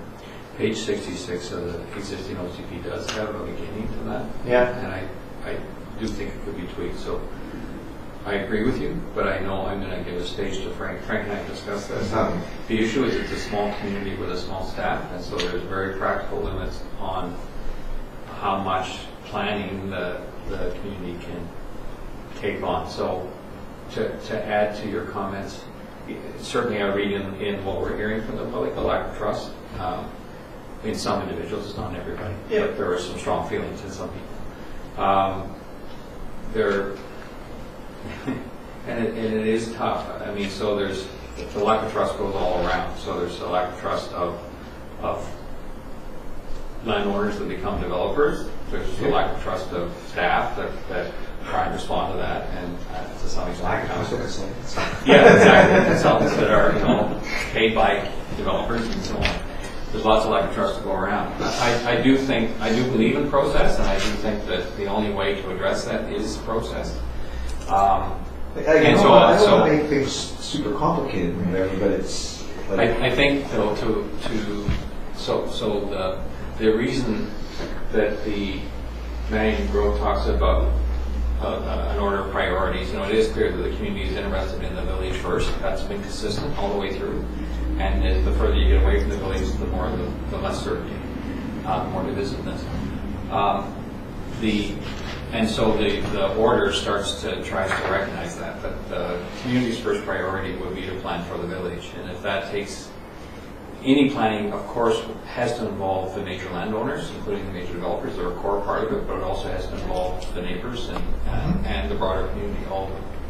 And the whole purpose is to try and have the difficult conversations to come to something that council can support. It's not going to please everybody, but at least to round off the edges as much as possible. So my own opinion is, in a perfect world, I would love to see the community lead those neighborhood plans and have the developers as key participants in them. It's likely that the community doesn't have the capacity to do that, and lacking that capacity, then that leaves the developers that want to proceed being kind of forced by default to come forward and do that themselves. but maybe that's what the process is. Yeah, and so just on that, I think it's fair to, as Dave is alluding to, is to articulate the expectations by the community. So whether it's a developer-led application or whether it's a municipal initiated process, what you're asking for is to say, okay, here's what our expectations are with respect to public consultation, with respect to how we address not only the planning of specific properties, but how does it relate to the surrounding context, right? The surrounding neighborhoods.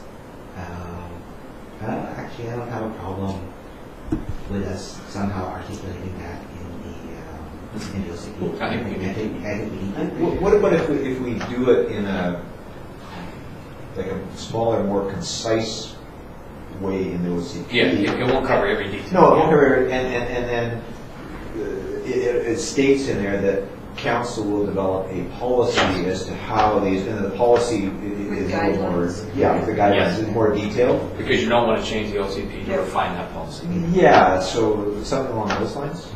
Does that work? Yeah, it does. Because the reality is, given the scale of the projects that we're talking about, and I've been involved with them on the private side as well, is you want to engage the community. You want to engage, and you want to engage them early on.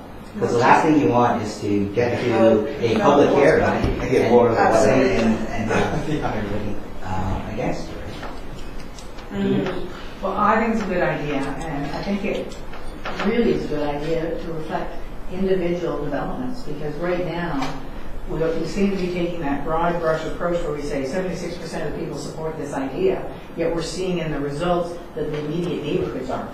And that's a real difficulty, That's the nub of the difficult decisions, right? Well, it is, and so we are going to end up with 500 plus people at a public hearing right now if we just go forward with this broad brush approach. We really do need to make sure that neighborhood that feels they're directly impacted has more input into what's going on there. I agree. They have to live with it, and it's going to impact their property value and their quality of life. So I think we do need that extra community engagement in those areas.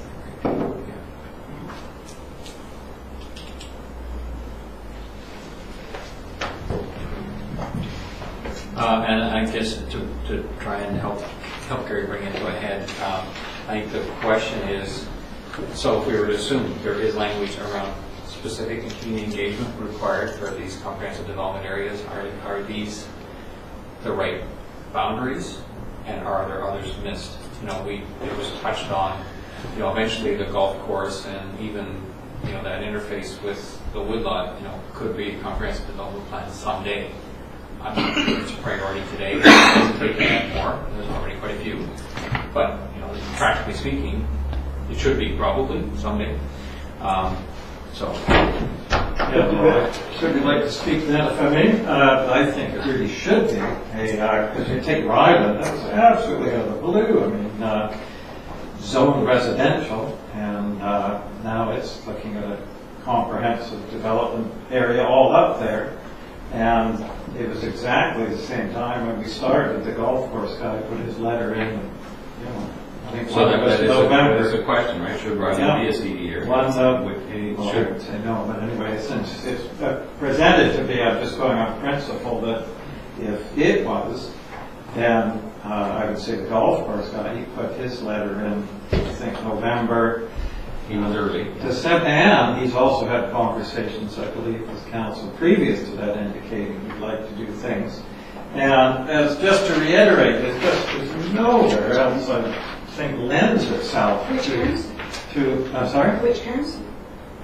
Which counts? You said he's had discussions with council prior. Yes, I believe. Which Chaz- council? I believe yours. There was different members, were No there not? one's come to council with I that. think there's It's not certain council is individual this chat. But they haven't been to council. It's a different- No, he's talking individual Okay, thank councils, you. that's what I mean, yeah. So, anyway, but it's just prime for a comprehensive development area, because as I say, you've got, if it's just, you know, it's just going to kill an opportunity. If this is just a regular subdivision, this one, I'm upside down, for one second. This one here, if this is just a regular subdivision with, you know, without allowing Frank's ability to really get trails and green space and so on, then you've lost that opportunity for, this is a growing area. You've got the whole Winchelsea subdivision, you're going to have the foothills and so on. An opportunity to be able to walk through here to the golf course, to the Marston corridor, and up you go, and it's a chance to coordinate this property, because it's at the same time he wants to do something with this and his golf course.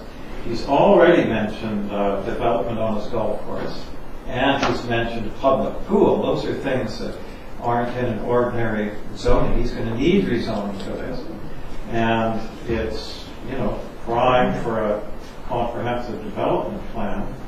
I don't see why he would wait when Ryland was pretty well in the same boat. They came not too far before that. But as I say, he's been in touch with different people over the past few years about that. So I'd certainly like to see it one.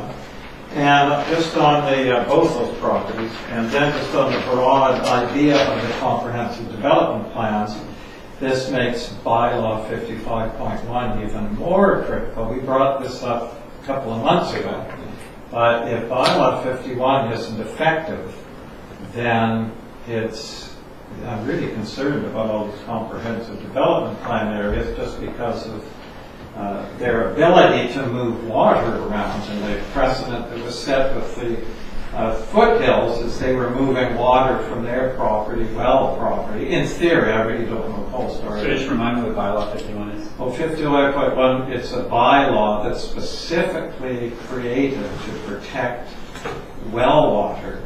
And the circumstances it's thinking of is, let's say, someone that wants development will go to a neighboring property with a good well and either buy the property to produce well water for another development, or will, purchase that well water to transport or whatever. It's just moving Ian, well water around. I disagree. That Just technically, what is it? Technically, you can't have another water service within the district's water service boundaries. That's the general. You can buy and sell water and move it around for your development. That's the difference, but there's another component to it. In bylaw 51, it also makes reference to comprehensive development areas.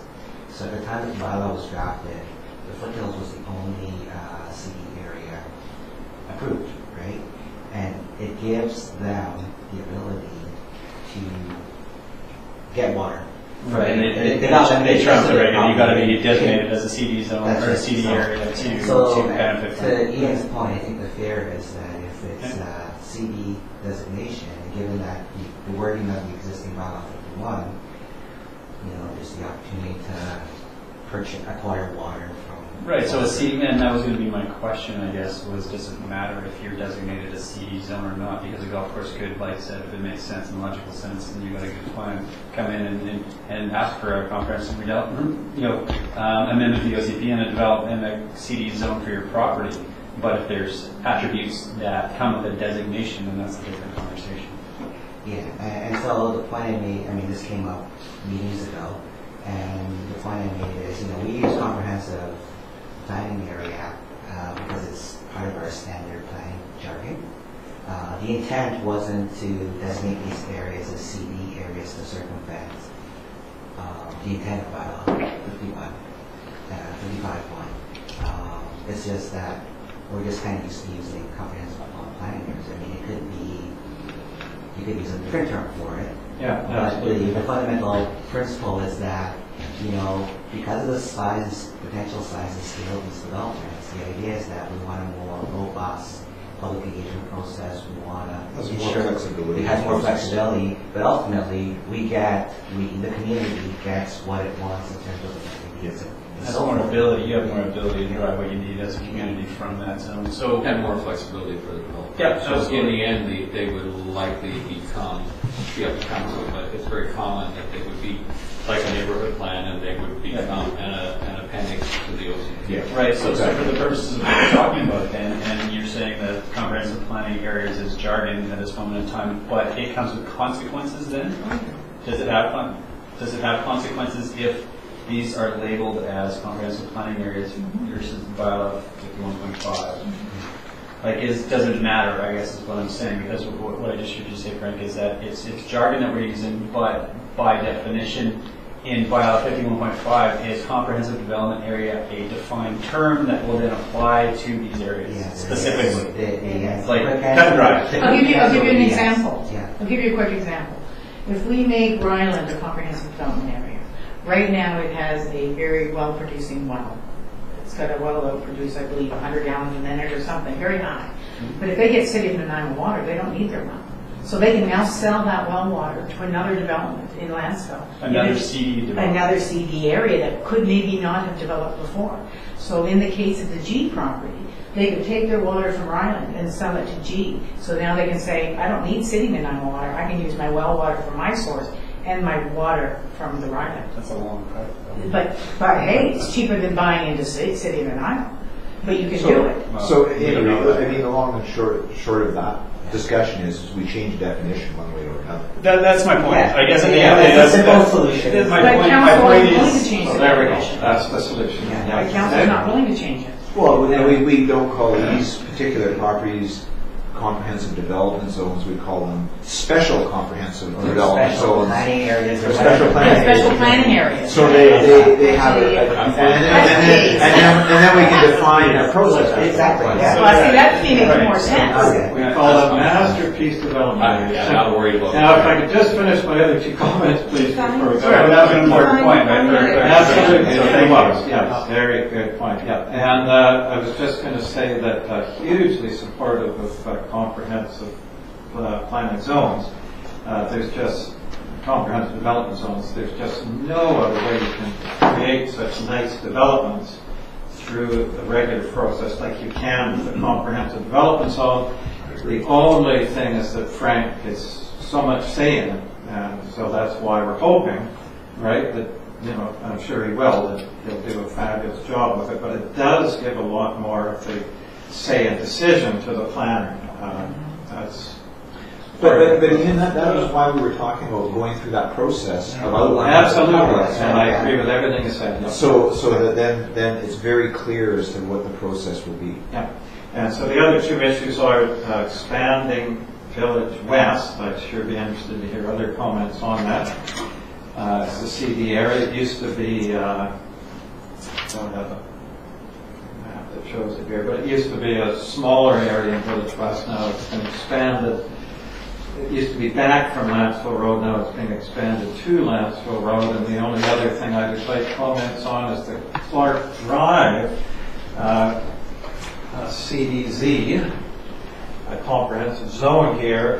This is the Lansville Projects property, but it also includes this stuff in here. It's right on the highway, and there's a trailer park in there now. Delightful place. If you want affordable housing, last sale was about 16 grand, like 1/6,000. I see they're cutting trees there today, isn't it? I was going to mention that. So my only concern here is if this becomes comprehensive development for density increases and so on. You need special planning here? Special planning area. Can we just But identify it often planning does involve Has it increases been in identified? density. What did you know? Is to Identified. protect the highway buffer because, again, all this will let noise up into the residential areas. So. Sorry, Denise. Okay, no problem. A couple things, just with regards back to the golf course. I think that's what we're talking about, wasn't it? Right now, I don't support putting it in the CDA area. I agree with comments made about we don't have the capacity to deal with it right now anyway. There's already a lot of land. Going on. There is a lot going on, so it will come. It's just, I don't see there's an issue right now. I would like to see something in the OCP that is an asterisk that identifies it for future discussion. And part of that reason is, as I think was brought up in the letter and input from Dave and Frank, is apparently they're having financial difficulties. And I think the last thing that we want to see is a bankruptcy and then the thing turn into a hayfield. It's a recreational opportunity for the community. It's one of our only recreational you're dealing with, but yeah. It's one of our only recreational facilities. And if they need to look at doing something to it prior to the next OCP, I think we need to leave that door open, a crack, that they have the opportunity to come forward that can say, yeah, it was recognized we have enough stuff right now we're dealing with, but we've got this asterisk beside this property, and that we are going to look at it again in the future, and that future may come sooner than we are originally looking at. Because I think we obviously they can do an OCP amendment at any time and all that type of stuff, but I think we still need to acknowledge stuff like that so that there is that ability to look at it again in the future, that it won't get missed. Carrying on. I think I hadn't finished. Oh, I'm sorry. So I do support the idea of the SPAs, Special Development Areas. Whatever. They're not visible. Yeah, they're not, okay, so, looking at that concept. But again, if we're gonna put that notation in the OCP about the golf course, I think we have to put it in there for everybody, because they're not the only ones that may be subject to bankruptcy. There are other areas that are struggling just as much, and again, keeping it fair for everybody. Everyone should get the same opportunity if they need it. Then apply that same principle to it becoming a CDZ. Why did the others become CDZs? Right? Don't use the word zone, please. It's just so confusing. I don't know what a CDZ is. I have a suggestion. Oh, zone. For this definition, I have a suggestion that they are identified planning or development areas. So they've been identified in the OCP as areas that have, potential for development. And, we shouldn't be labeling what kind of development that is going to take place on them. For instance, I have a real issue with the care zone. I mean, that might actually come to fruition down the road, but to actually identify it as that, I think you're playing with fire. You're actually, predetermining what might go in there. I don't know what else might come down the road, even though we know that there's a proposal being floated. So I don't think we should be preempting that. But I would say, in an OCP, again, that big broad umbrella document, these are identified development or planning areas, because they are the big infill areas that are left, the big pieces that are left. It doesn't preclude an individual who's already a property owner saying, I want to develop my property. But they have to go through the regular process to apply for it like anyone else. Just a friendly addition to that is perhaps the idea that special planning areas, there's some that are identified. They're identified with guidelines. There's some special planning areas, and the golf course is a good example, and its environments, but maybe Ryland is another. the care precinct. To say, look, this is a special planning area, it's not on our radar, it's a priority.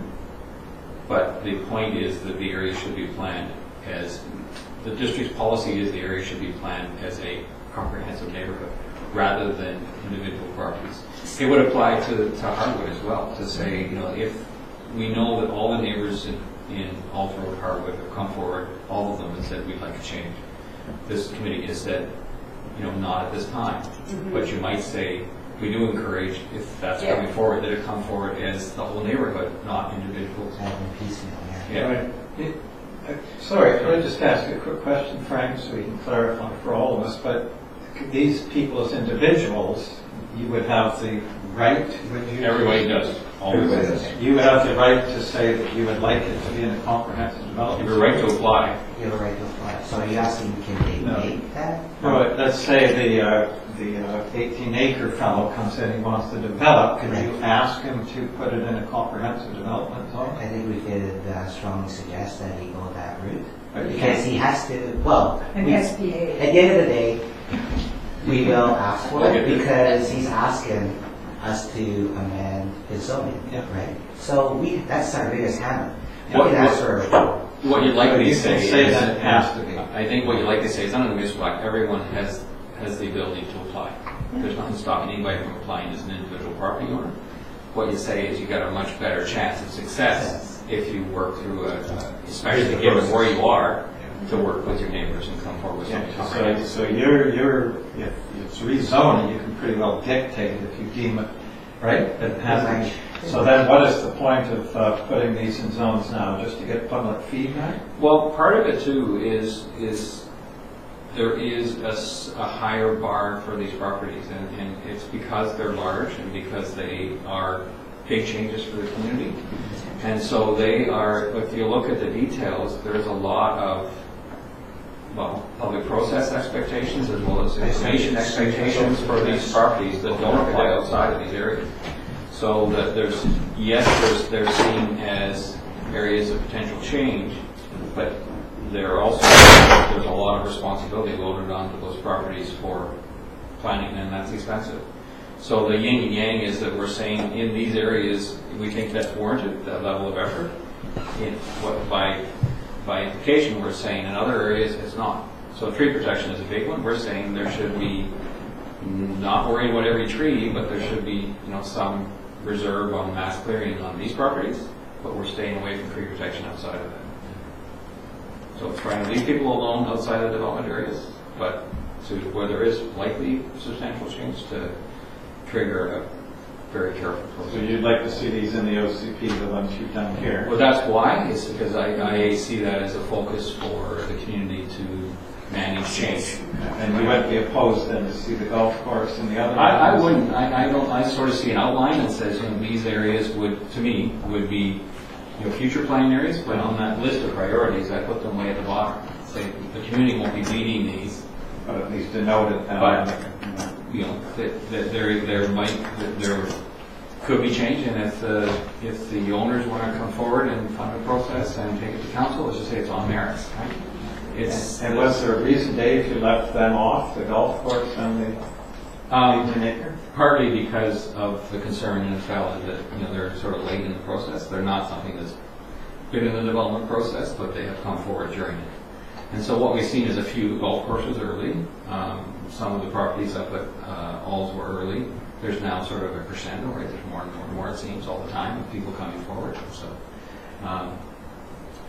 So you're going by the fact that there was actually applications put in, development application? It's partly, the village is historic, that's not new, right? It always has been a special planning area, that's by that name. We're messing with the boundaries of it. The upper properties, the Clark Drive property, that one, and Hayes, and Ronald, and G are all large properties that are adjacent to, large properties that are within both the water service area and the sewer service area. That's why they're tagged. Their size and the fact that they're set up for servicing. And they're all within the residential zone as well. So they have, or the residential designation, so they have clearly development potential. Yeah. And you could say the same about this, though, eh? You could, Yeah. you could. That is one of the few that says that's. Yeah, because I'd sure like to see it consistent, that's all, you know, the others are in that one should be too, so.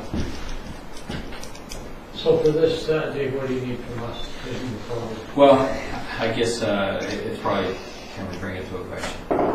So, if I just give it back to you, the consensus I'm hearing is that there needs to be specific general public process laid out in the OCP, and then an outside policy that's more specific for, and they should be called special planning areas. That there needs to be, I would suggest the ones that are here, that there could, and so that's one question to ask, I guess, and make sure that that's okay with everyone. And then beyond that, I think there's questions of we can deal with should there be others. We can treat that as a second question. There's too many questions. And then if there's any boundary changes. So one question at a time. Are these CD areas okay to leave as special planning areas? So when you say general public process, you mean with an emphasis on neighborhoods? Yes. Yes. Well, for me, I see both neighborhoods and broad communities. I do too, I but don't think that the neighborhoods have the power to edit. I think it's both. Yeah. But they definitely should be. They should be absolutely consulted, Yeah. and there has to be the difficult, as I say, there'll be difficult conversations. Those have to be had. I've dealt with that in the private sector all the time. It's not fun, but you need to do it. And so yes, there needs to be neighborhood meetings, but there needs to be the broad community as well, because it's both. There's broad objectives and there's individual. And what it does for the developer is that it lays out our expectations and the ground rules moving forward, right? So there aren't surprises. So it's not like, everybody's kind of guessing, well, is there going to be a public meeting or no public meeting? The fact is, here are the ground rules. This is our expectations of community from a public engagement perspective. These are our expectations with respect to amenities that the community is looking for. So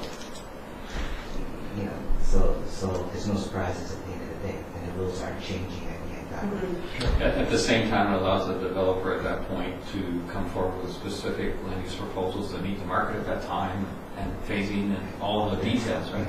That really will change over the big years, but not fixed. Well, the question people want answered is, how does that benefit my neighborhood? Yeah. And that's a very good point. Like, how do I benefit from that? Yeah. I see lots of negatives, but I don't see any benefit, maybe. And I think that has to be part of that public process. And there How do they benefit? will be some individuals who will never see a benefit, and that's real. Yeah. But what's the broader neighborhood benefit, and what's the broader community benefit? So we got a question on the process first thing, Gary? It's just basic, did we all agree that we'd like to see expanded public process for the planning areas? Right, okay. The SPC. If you wanted to I'll make it that we get extra. We need consensus, and they'll record that in the minutes. I think that's the important thing, because you're getting into the wording of the... Yep, absolutely, yep. It's confusing. Okay, so do we want to just word that again, so we're all clear, Dave? So I'll Question one. Question one is having the special planning areas generally showing on the map and a public process that is generally they don't need OCP, recognizing there'll be a more detailed policy outside of OCP. Is that acceptable? Yes. I was hoping to take those separately. First on the process, expanded public process. The first one is SPAs. So we have consensus on that for SPAs, expanded. Do we have consensus on Well, that? I think Dave's got it right. I think they have to go together because it's all. We can deal with it one at a time if you like. It can be quick, right? So Yeah, sure. special planning areas, I don't see any issues with that. Is that okay? So in terms of the term, there should be the process, just we discussed it. Any issue with that? I don't see any from anyone. Is there anyone, any names? I think those two were there. Then the question is, are the areas that are shown on the map okay for special planning areas? And one of the questions addressed in that is, this one, we have, for instance, we've expanded the village slightly, so what we've done is rather than just the development property, we've included the adjacent neighbors. And there's an example, I had one of the neighbors in Village West approach me and say, I got a Long Beach property and, I'd like to subdivide and move back away from the road. So that and yet there may be other neighbors who say, I have big concerns about this development, and I don't. So it's including them in the special planning area because they're directly affected, and they may wish to develop or they may not, but they're definitely affected. And so that's a question. The old OCP simply looked at what might be the key development area and left areas even in the same property outside. So let's deal with them together, and if you have a concern, you can be concerned about any individual part of it. How's that sound? Yeah, that's fine. I just wanted to speak to the ones that are designated. I just wanted that to be separate, that's all. And I'm open to changing the boundaries. I'm Yeah. not saying they're perfect, so I'm really looking for your direction. Right. Okay, well, let's do that and include the boundaries. Okay, so what are we talking about now? The boundary one? We're talking about still the first one, the SPA with the general public. Because we haven't Oh. voted yet. Yeah, that's what we're gonna decide. Sorry, Okay. go ahead. So let's decide on that. Is everybody in agreement that that's the direction? Yep. Yeah. Yeah, okay. So we're all good? Yeah. Yes? Good, okay. So the only thing you want to talk about is which properties are specific to.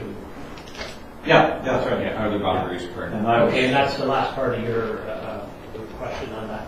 Yes, I guess are the boundaries correct are the ones shown, and then the separate question to come would be, are there any others? Right, okay. The first one, boundary shown, I haven't heard yet what people think, and I'm interested, I'm open-minded, I'd like to hear what others say. This was the old boundary for Village West here, so for example, the 12-acre David farm is locked somewhat in half, so half was in the special zone, the other wasn't. Most of these, however, are they're right on Lanceville Road. They're houses right on Lanceville Road, so if they're included, I don't know what that means. And then the other reason Dave expanded it was Gary's brilliant idea of having a green corridor from Seaview School to Huddlestone Park, and it would go through one of those houses right down there to allow that, just to make the village corridor more circular. That's right, and there was, and to expand on that, there is one of these houses whose lot actually goes all the way back to Lynn, and then they actually, there's the Lindy property in here, which actually touches on Lynn as well, and I live on Lynn, so I don't know, but so. And they do get an increase in density by doing this. So.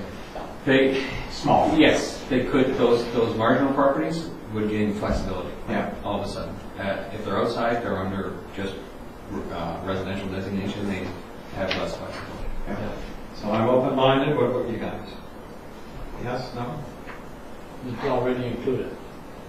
No, it's not. Dave's proposing It's a change, right? The boundary. So it's small here, but you can see the old boundary here, and this is the Exactly.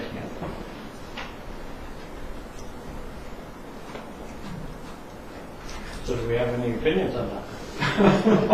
I'm open-minded. You guys make the decision. Not specifics, no, but I always think flexibility is a good thing.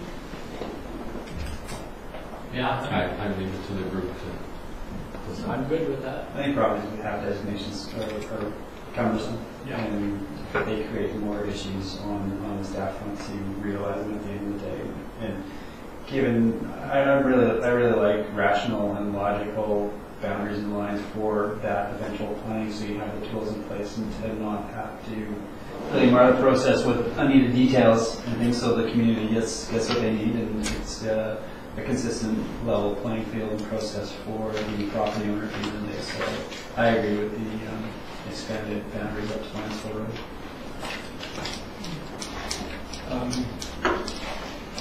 So you said you find that at least.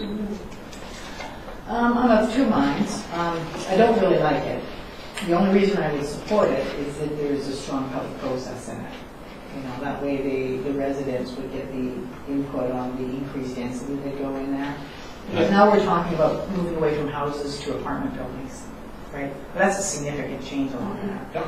You know, we're definitely changing the feel of the community when you go from houses to apartment buildings. Not in Village West, but closer into the core, yes. Yeah, so that to me would be a bit of a concern. What's max density in Village West? It's similar to the old, it's similar actually, there's not a lot of change in Village West. Right. So it's two-story and. What's the mixed use zone? About It 4.8. allows single family and low-rise multiple family. It It's did up to before about, as well. oh, sorry, sorry, drop. No, It's up to about 4.8 units per acre. And that's by donating 20% parkland. So I don't think there's much of a change.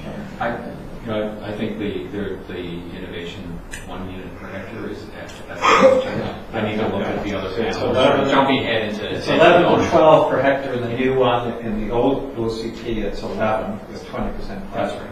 That's per hectare. So it's almost the same, not much of an increase. Yeah. So Consistent. But the area is expanding. So that, in theory, by expanding the area, if everyone was to say, I don't think they will, but if everyone was to say, yeah, I want to develop, then that would lead to more units because it's a bigger area. Right? So we're good with it. I think Denise was the only one. And process, absolutely. My expectation is absolutely, that's the reason to designate it. We already talked about process though in Yeah. the sense, and so it's covered by that component. Good. Probably should bring your attention to the village area here. So there is,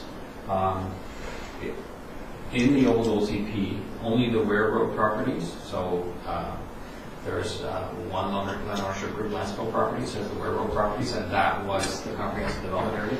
That was it. And although there was a line around the rest of the village area, it wasn't a comprehensive development area. The suggestion here is to expand that. Now we're calling it a special planning area, but to expand that more detailed planning beyond just the landscape properties to include, for instance, there's another parcel there, and it would also include, the back part of across the street here. So it's an expanded area that would. So rather than a single property owner, it's multiple property owners. And what that triggers is more cooperation among the property owners and probably a larger role for staff, because by definition, if there's more than one property owner, then it's more complicated. It needs more district involvement to make sure it moves ahead, right? So it's nice to have the comprehensive planning. There can be difficulties among property owners, in agreement and getting things done. And in the end, council has to decide what they will approve anyway. Yeah. So we recognize that expanding beyond just a single property owner increases the funding. Right? That's the trade-off. because I'm highly against the bike taken off with the, just noticed that actually not just days ago, of the lumber store and the pub. Are we dealing with that now, or? That's what I'm raising, is that. Oh, yeah, because that's a long topic. I thought that would be under sort of the village comprehensive thing. But We for doing can it- defer it to there if you wish. I mean, Yeah. we are getting into more detail. Yeah, Of course, maybe we should. Sure. for doing that now, I'm just so against that. No, let's let go that with that. out. So leave it.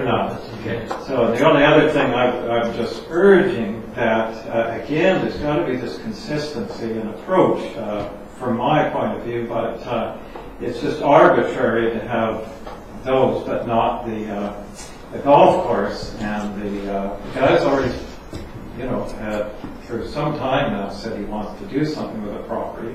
He's had formal letters in. And it's pretty well the last big piece I can see, unless we get up to block 505 and so on, for that. And that was the only one I would add, just for the sake of consistency and to say we already have enough.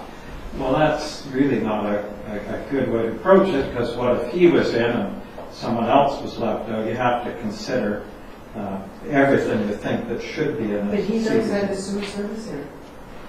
So we're not changing our principle. He is. He's outside. Oh, the golf course fellow, Yeah. but not the other one. He's in the service. Oh, yeah, this one. Yeah, This one is. That's 18 acres, so Yeah. that's That one is, but you're right, this is not. And parts of that, the bottom part of this is in the LR. that's as big as the Hayes place there, bigger, and it's right up there with Ronald Road. property, so, and certainly as big as the, that Ryland thing there. So I really would want to see that in, because he's indicated for it. Frank's already said that he would like to see it as CBZ, so I don't see any Special planning area. Yes, sorry, I keep saying that, just, I'll call it Spa. Spa. It's a spa, so I would really like to see that in, just for the sake of consistency of thinking, whether you agree with them all or not. And the other one I would like to see out as Dotwood is the Ryland. Never understood that, and I don't know where it came on. It was just out of the blue, this care precinct thing. I would sure like to see it not in there. And again, it's principle. We've already said earlier, hey, estate residential, forget it. It is what it is. Well, Ryland's zone residential. That's a 1,600 or over 1,700% increase in density. And that's what I'm saying, of people that have been waiting and waiting to change their land designations still have them, and yet Ryland, that has a residential land designation, is now up past 700% in the community plan. It's just not consistent in the applied principle. So I'd rather not see that one in there at all. I understand the other big ones, but Frank? Yeah, I mean, I'd suggest that the reason why we identified those areas, and it goes back to Dave's original points, are the fact that they're in the service area, both water and sewer. They're very large pieces. We've talked about the potential for there being more than just the status quo, which is large single-family lots. So to me, it makes sense that those areas are designated comprehensive planning areas. With respect to the golf course, it's not in a service area today.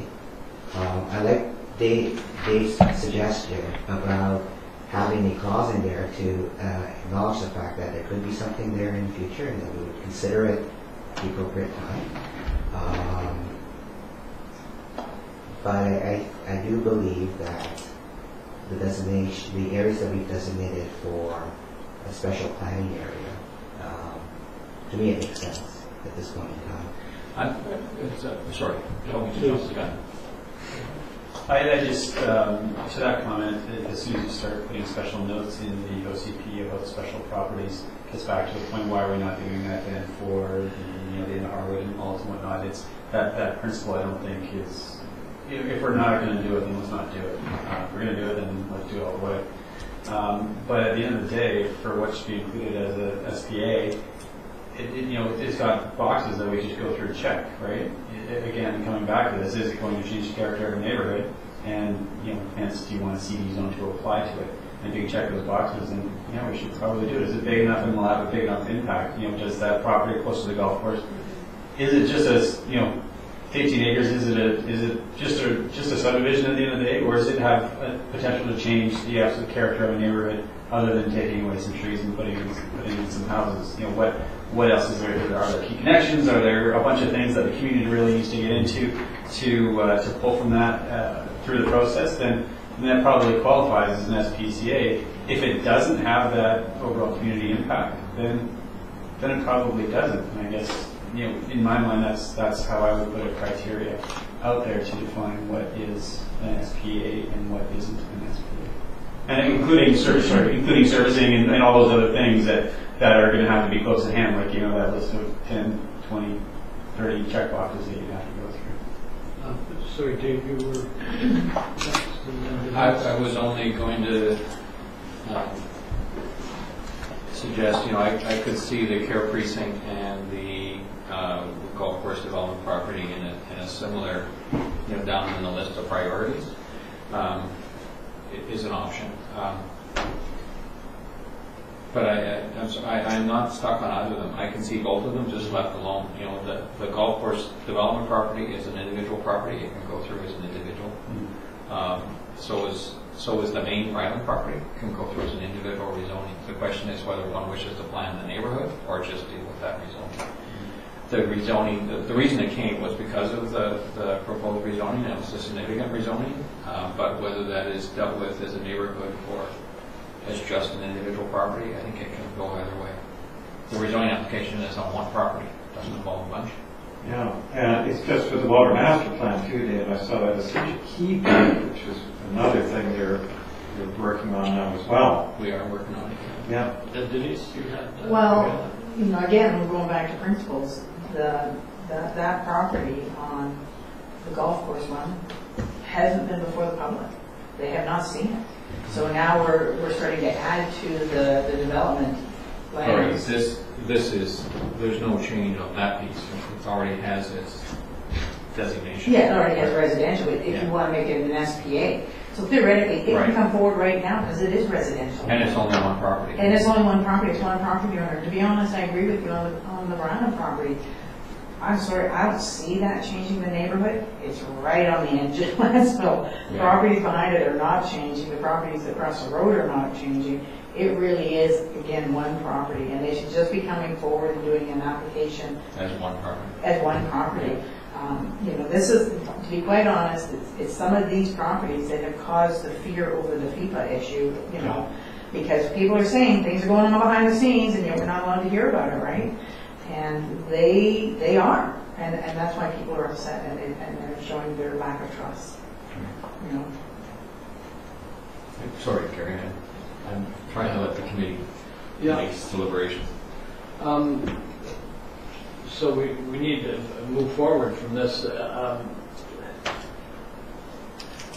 So there's two questions I see, Gary. One is include the golf course and the, well, there's actually three. Include this one, yes or no. Include the golf course, yes or no, in a special permit area. Include Ryland, yes or no, as a thing. Those seem to be the contention. They The never, golf course is outside the station area. They would change all the principles in our rules. and we've never gone to the public, like this would be the very first time that any of this would be included, and it would be just done by us and not by public input. Could be a recommendation from the council. Right. So those are the three questions anyway, so whichever three order you want to take them, we do quickly. Let's take a second with the yes or no for each one. Do you want to do each property? In Yes, please. Yeah. So question. First thing we're going to do is, are we going to include a designation in the OCP of, what would we call it? Spots. Special. Planning I think we already did that. Yeah, already did that. And the Okay, process we're we're moving done. on from that. So now let's decide whether we want to include the golf course. No. It's not in detail unless I can. But I thought we've already dealt with that as Yeah, well. I thought we did. Yeah, so The golf course? with the golf course. Well, we never really brought it to a question. Because there's a process. Sending a letter to us is not the process. Yeah. Right. And so I think that's how we dealt with it. It's not. Oh, so you're saying then, Dave, that the ones that are there, they actually submitted rezoning proposals? Is that right? They have, yes. Some of them have, not all of them. Not all of them. No, see, this one here, I don't believe did. This is the Hayes one, right? They've just been added to this. Again, I keep going on about principles, and these ones didn't. Just this one did here. So some of them did not. If you're Right. using that as your guideline. Okay, let's go to the Ryland property. That seems to be the biggest one to hurdle. We want to include that in the special development area. Gotta make a decision. I see, no, it's just one property owner. And there is a process to There is a proceed with the process. exact same Yeah. thing, yeah. Yeah. It gives them no favoritism. Yeah. Or not. Steve, you just walked in.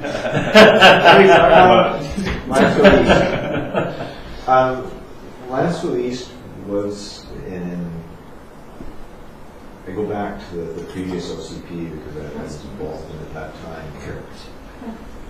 Characters in the Lansville East properties. And they never got fully dealt with during the last process. There's sort of a leftover piece that never got fully vetted. That's why I've been bringing up about putting things in the plan so that they can be looked at next time around, so that things don't get missed. And it was one of those areas that sort of ran out of time, and we touched on it a couple of times, but we never really got into full discussion on it, and then it sort of ended up just being left. And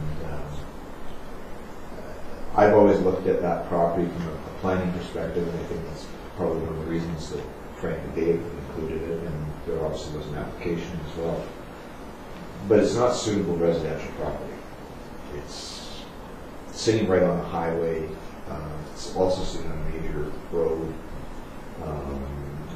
It's not land that's suitable really for normal residential development as we know it. So to me, it's something that should be looked at to use for something different. And one of the things that we had touched on previously, we never got to fully discuss it, was some type of commercial that was low impact. Because recognizing that there was the larger 1 acre residential properties behind it, what could you put in there that would have very little impact on the adjacent neighboring properties, that wasn't residential, because again, it's not a good spot for residential sitting right on the major highway or the confluence of the two highways.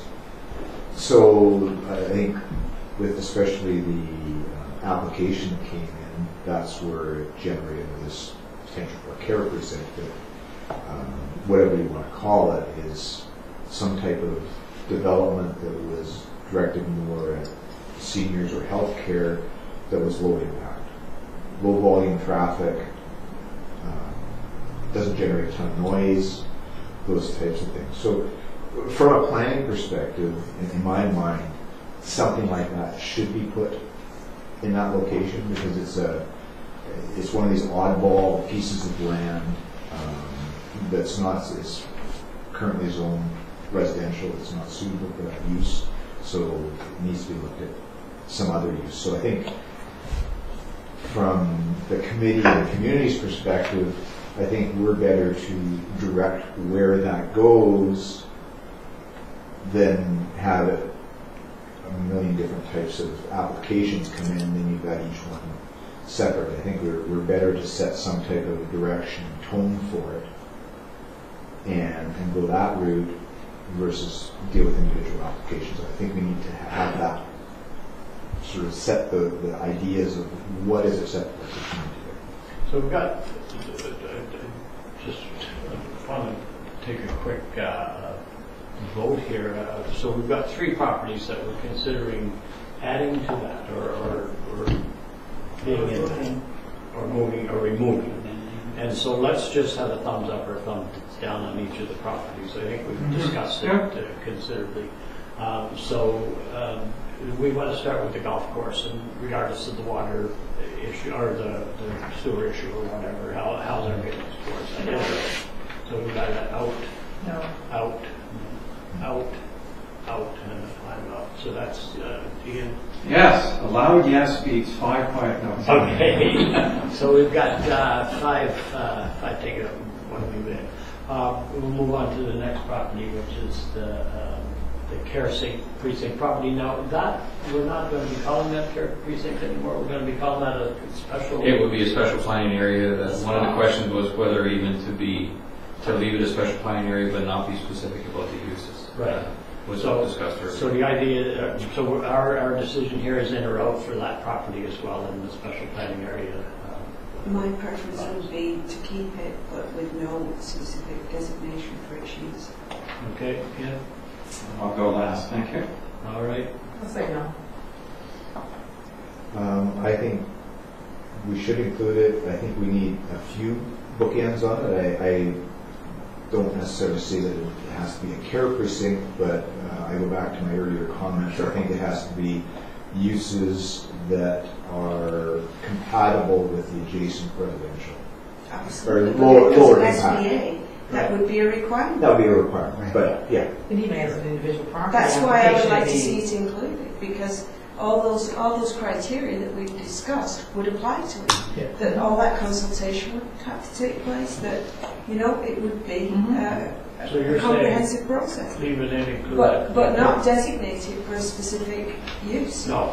Well, I agree with that. Yeah. I agree with that. I just think it's just a single property, just make an application like every other single Leave it property. included. It is, yeah, you're right, it is.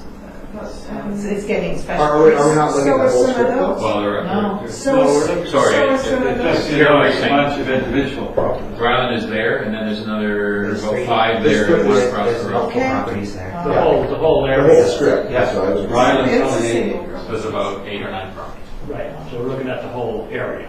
Right. Yeah, And so, now you're saying leave it in. Yeah. We'll review this and. Okay, so as a SPA. that's my As an preference. SPA, leave it in as Yeah. SPA, and you're saying it SPA. Yeah, notwithstanding Ian's going last, but I also have some comments because I think it checks the box of changing the character of the neighborhood, so I think it has to be an SP. Okay, I agree. Okay, I will support the consensus, but I think Dot nailed it, and that is nothing specific, but to have a spa for whatever.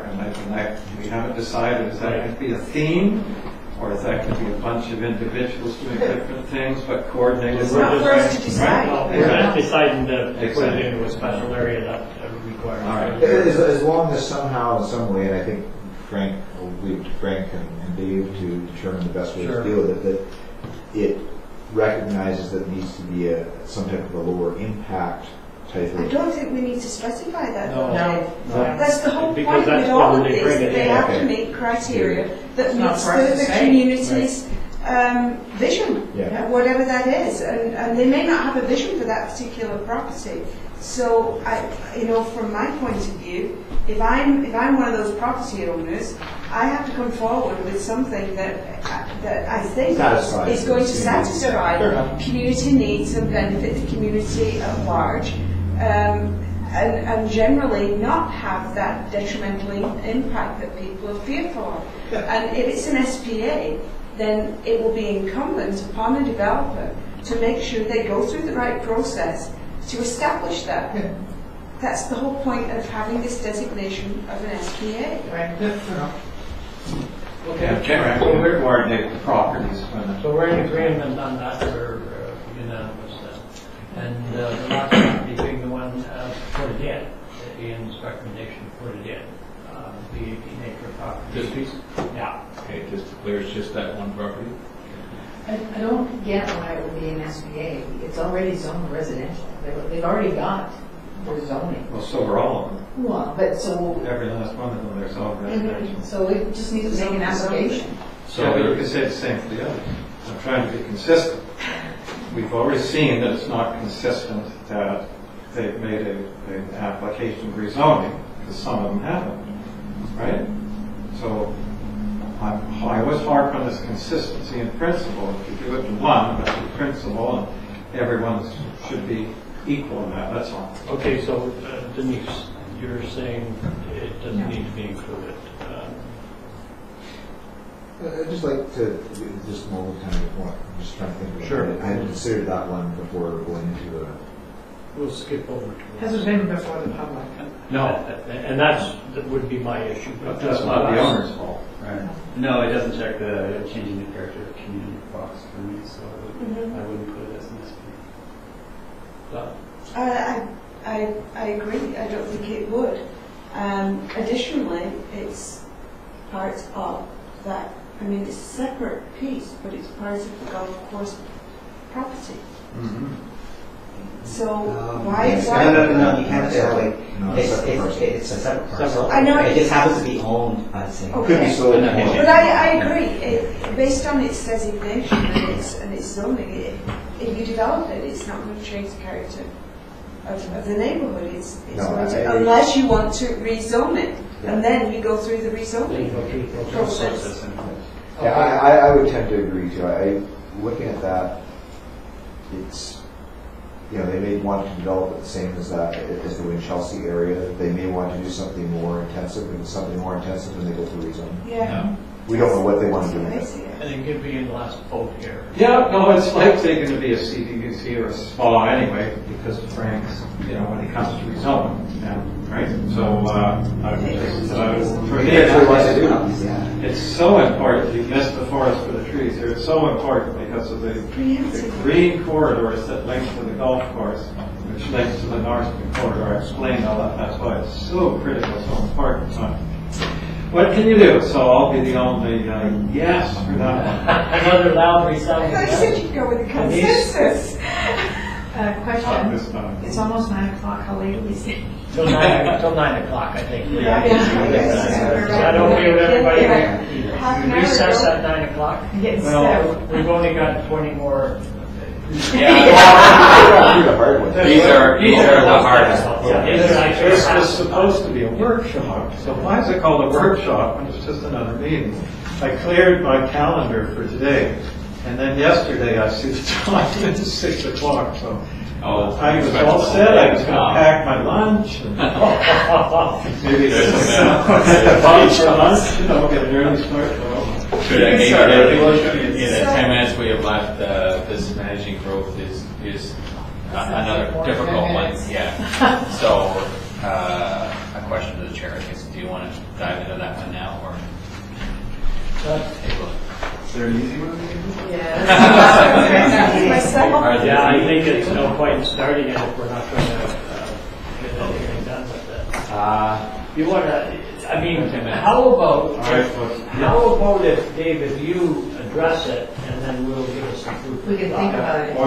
Oh, start on the table, you mean? Yeah. Or to give you yeah, perhaps. And if there's one other thing you could cover, Dave, so you have time to think about for next week, this is very important to me, and that is your infrastructure bonus. Sure.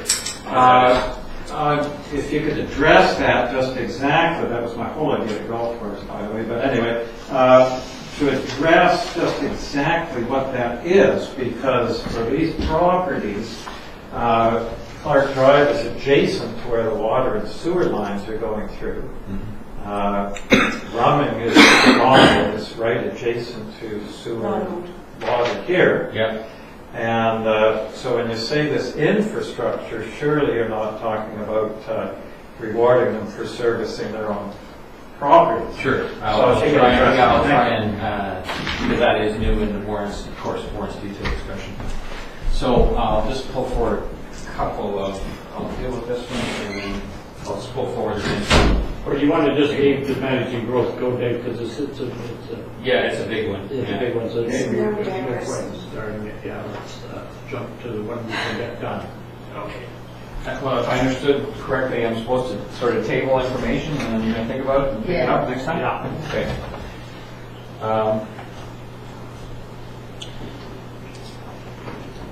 So I'm going to table some input on managing growth and then I'll answer Ian's question. There's no question, and that the first survey said, and it's repeated in these survey results, when the question was asked about pace of growth, and 2/3 of people said, we'd like 1% growth. Yeah. That's on the record. And certainly when you add up the kind of cumulative growth that's being talked about in the questionnaire, there was a couple of numbers, population numbers, and people at that time, there was we have the numbers here, but there was a significant number of people that wanted no growth. There was a slightly larger number that wanted to stay with the 2005 OCP, and then there was a greater number that wanted to go ahead with the level of development that was shown here. Certainly, we're always going to hear from a lot of the community, and it's somewhere between 20 and 30% that is very, very slow growth, and that's going to be a loud voice. It's not going to go away. And I respect that. I think of, I live in Lynn Drive, and I think of, there's the village going to go, and the village should go, but what it means is taking a quiet neighborhood and its construction and all that stuff, and it's going to change landfill, and that's very significant. So I'm sympathetic. There's also the other side of, but we want a vibrant village core, and that means that there's going to be change, and so it's complex opinions. And so the question was, okay, what in an OCP can we do given that dialogue in the community? how much can an OCP do about managing the pace of growth? And so the answer is generally most OCPs don't address it much at all. If it could be addressed, the suggestion here was at least to set out a set of priorities from the community for planning, and the priorities are listed here. And so it seems clear, both in 2005 and now, that there is a lot of support, not universal, but there's more support in seeing the village go than any other place. If there is growth anywhere, that's where the preference is. It seems in next in priority, there's less resistance. There's resistance, but there's less resistance in the Ronald Park Drive area. I mean, clearly there's water now, there's sewer coming, it's development property, none of that is new. And so that is said number 2 in terms of a priority planning area. Number 3 is out at Superior Road, the G property and area. Number 4 was the whatever it's called now, the Carefree that area, East Lansville. And number 5 was more of the waterfront, and that was more to do with sea level rise and waterfront use. We laid out those 5. If there were more, I don't want to go back to the golf course, but no, the golf course would have been later and so on. The idea of that is that at least the same from the community, if we're putting up resources to do planning, that's the order we would do it in. There's nothing to stop a landowner anywhere in Lansville from coming forward and saying, I don't like that. My priority is much faster, and so I want to fund an application and a process. And certainly they have that right, and that would have to be considered. Mm-hmm. So it's not to say that there is a moratorium on other applications, not at all. It's just to say, it's a suggestion that that's the order the council would put money to it, their own money to it.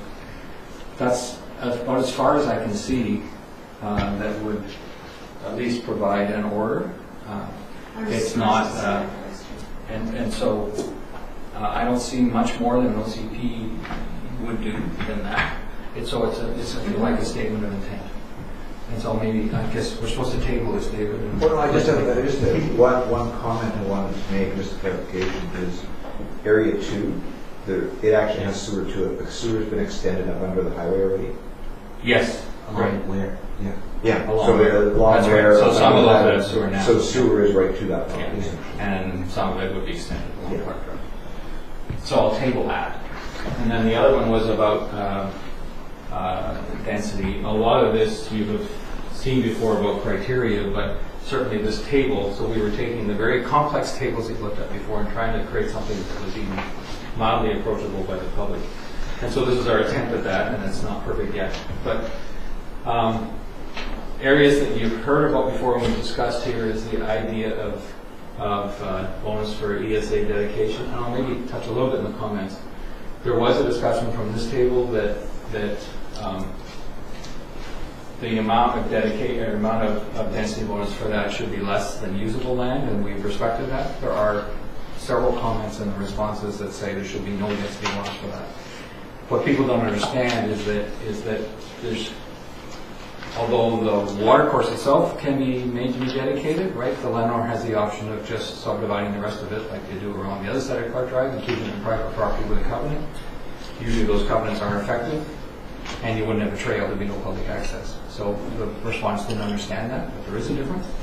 And so the reason from the public point of view, the reason for the density bonus is to encourage that public dedication. It's not guaranteed. The parkland trail dedication is for usable land, and so the numbers are as we've discussed. There's nothing. It's a different number than in the 2005 OCP. It's less generous, but it's still there in principle. There is different requirements. It was in 2005 for the village that are it's 4.25% of it, so there's greater density allowed. It's a more generous density bonus, but that's consistent. It's not a change. This is a new one, the community infrastructure. So this was one that was between the time of the committee meeting and going out to the public. It was one that I came up with actually, and also was discussed internally. But So, and is trying to make a trade-off transparent. So one of the general issues is, and one of the reasons for looking at some of these as comprehensive development areas, is the fundamental question, and the winds is a good example, but it applies other places. The fundamental question of, do you want development to help you bring water closer and reduce your cost of services, and also bring sewer closer? And it's easy for people to say, you know, I want water, but I want the community to bring it here, not the developer, and I want to pay the least amount possible, of course. It's quite clear when you get into the details of the community-wide survey, the rest of the community is absolutely not prepared to subsidize water for the winds. They will not. And so the choice is either developer assist or you pay the whole toll, and there's a variance of opinion as to which of those is the best. There is 70% support in the winds residential area to bring water. There is not in the estate area. Right? The estate area is not interested, but the winds is. But there's a split over whether that would be assisted by development or not. So this community infrastructure, I mean, that's the easiest example, but there may be others. So the criteria is if a development brings services, so that might be extensive amounts of pipe or even additional water that services the broader community way beyond the needs of their development. So if the development requires it, but there's no benefit beyond the development, then it's a development cost. If the developer bringing the service creates a significant spin-off benefit to someone else in the neighborhood, lower costs, then is there an uptake for that? And so what's tabled is the idea that there is. So if the offsite community infrastructure benefits are beyond normal servicing, beyond DCC requirements, that there could be 1 unit per hectare, up to a 1 unit per hectare bonus in recognition of that. That's new, and it's something that I'll just table it, and you should come back and discuss whether that's something you want to support or not. The innovation one we've talked about at length, and that is to look at up to 1 unit per hectare to encourage innovation. So this number 3 is new to this group, and is worthy. We'll maybe bring it forward at the next meeting. And then this tries to then apply those. The idea is that these principles, the density bonuses, would apply not just to the special planning areas. Some special planning areas have like the village one is a different one, but generally these would be available in the residential designation. Since you're exactly on that topic, Kate, I introduce, we'll talk about the infrastructure one next time, but with clustering, is that something you could see on the density bonus, something we can all think about for next week, because if you're asking a developer to cluster, say, strata, you are losing some of the market value. If you're selling a house and a half acre lot, it might be more profitable than a small patio home. On a per unit basis, perhaps, Yeah. So the idea would be offsetting some of that loss in profit. However, is the savings in the road and piping, because it's so much more confined. Yeah. So from that springboard, is it we have something that's a clustering bonus such that, let's say it was you're making up a loss of profit from the more spread out properties, making it up in the density bonus, such that both the savings in servicing and the density bonus would be equal or greater profit than the non-clustering. I think we should maybe, I'll give it back to the chair to table that discussion as well as all the rest of this. So there is a need to go through this and allow everyone to discuss it.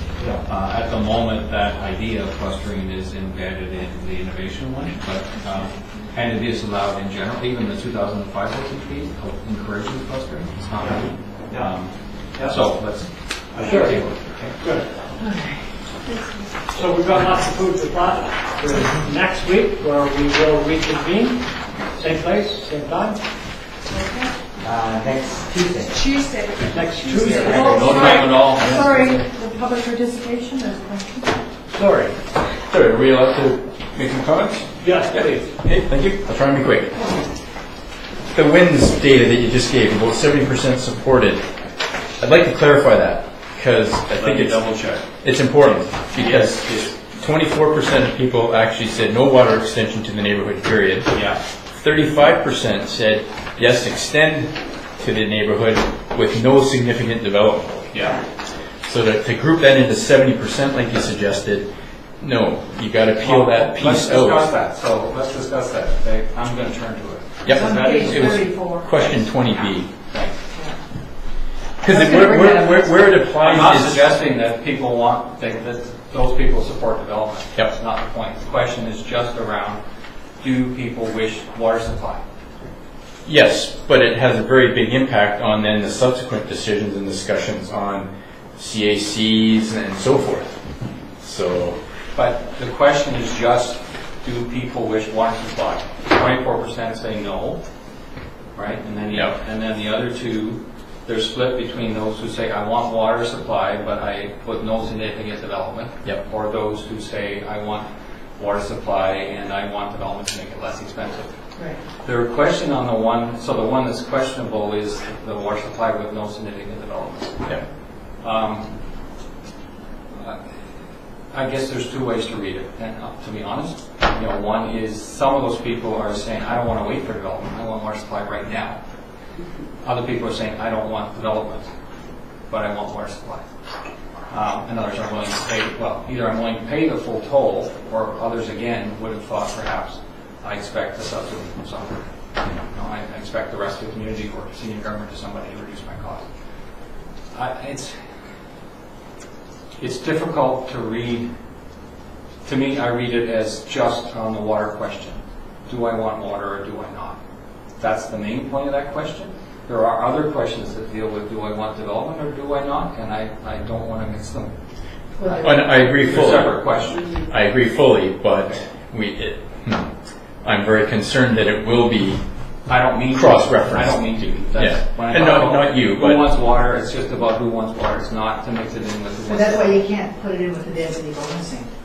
But I think that's the point John's trying to make, is we're tying the two together, saying they want you to look at density bonusing so you get water, when this question is saying, we don't want development, or we don't want significant development, but we want water.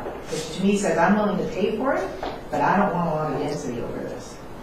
And I think that there's all the different opinions, and they all need to be considered, right? And I agree with some opinions that are that. But the numbers on that support that opinion.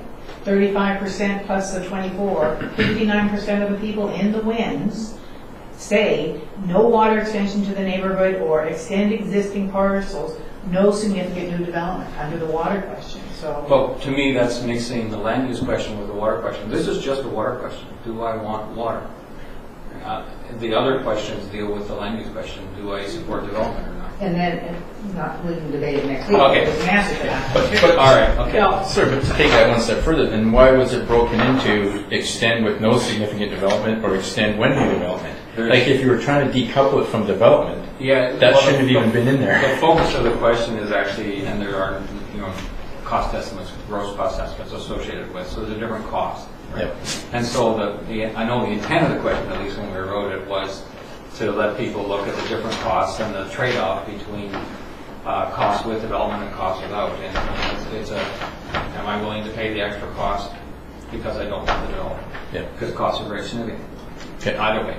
And just to finish off with a fine point about it, just one sentence, so it won't take a second. But with that, there was 12 homes in the wins that said no, 17 homes that said yes water, no development, and 20 homes that said yes water with development. So I think I brought this point up before, but it's worth just considering the nuance of it. But if 49 out of the 133 homes responded, in the group that responded, and if Barry was here, he could speak to it, but I'll bet that everyone that really wanted water was 100% filled out the survey. So I think I've said it before. No. We cannot read into the numbers what people might have done. Well, No. what you can read into it, and we have heard this multiple times, is the survey results are statistically solid. So if we believe the survey results are statistically solid, I believe the that's majority of people on that question said no to significant development.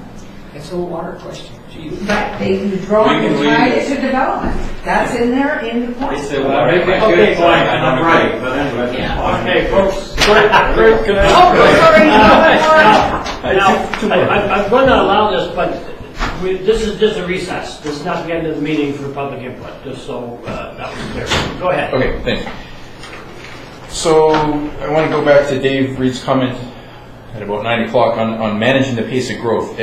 Very nice to see that the growth rate expressed is being acknowledged and recognized. There was a comment made, though, you can't address it in the OCP. And to me, that it baffles me. Like, it's the official community plan. Doesn't that seem like a good place to address the growth rate? You know, if the majority of residents said they wanted to triple or quadruple the population in 15 years, there'd be discussions right now on how to achieve that. But what's happened is the desired growth rate is less than the external growth rate expressed by developers. So there seems to be this reluctance to actually kind of meet what the majority of residents want. That's troubling. That leads me to my last statement, where at the beginning you kind of characterized that there was strong pro-development and strong anti-development concerns raised in here. Respectfully, I think that's a bit too simplistic. You know, that questionnaire that said 67% included zero. I think it was around 52% that wanted 0.5% or 1% growth rate. So there's a very large slice of people that want some development. And I think, at least based on the people I talk to, where you get concerned is seeing what's currently in this OCP. It's doubling the size of the town, potentially. I know there's arguments made that that won't actually happen, but we are planning to double the size of the town. That's well in excess of what was expressed by the majority of people. So that in itself creates distrust. And I think if there was better alignment between the population build-up being ultimately derived here and what majority expressed, there'd be less resistance, more acceptance, I think more buy-in to some of these things, possibly some less polarizing comments. I don't know, but to me that's where I see the issue. I hope that the final product will line up a bit better with what the survey suggested. Thanks, John. Thanks. Okay, folks, recess. Okay. Till Tuesday. Thank you guys, good discussion. Yes. You need a motion yet?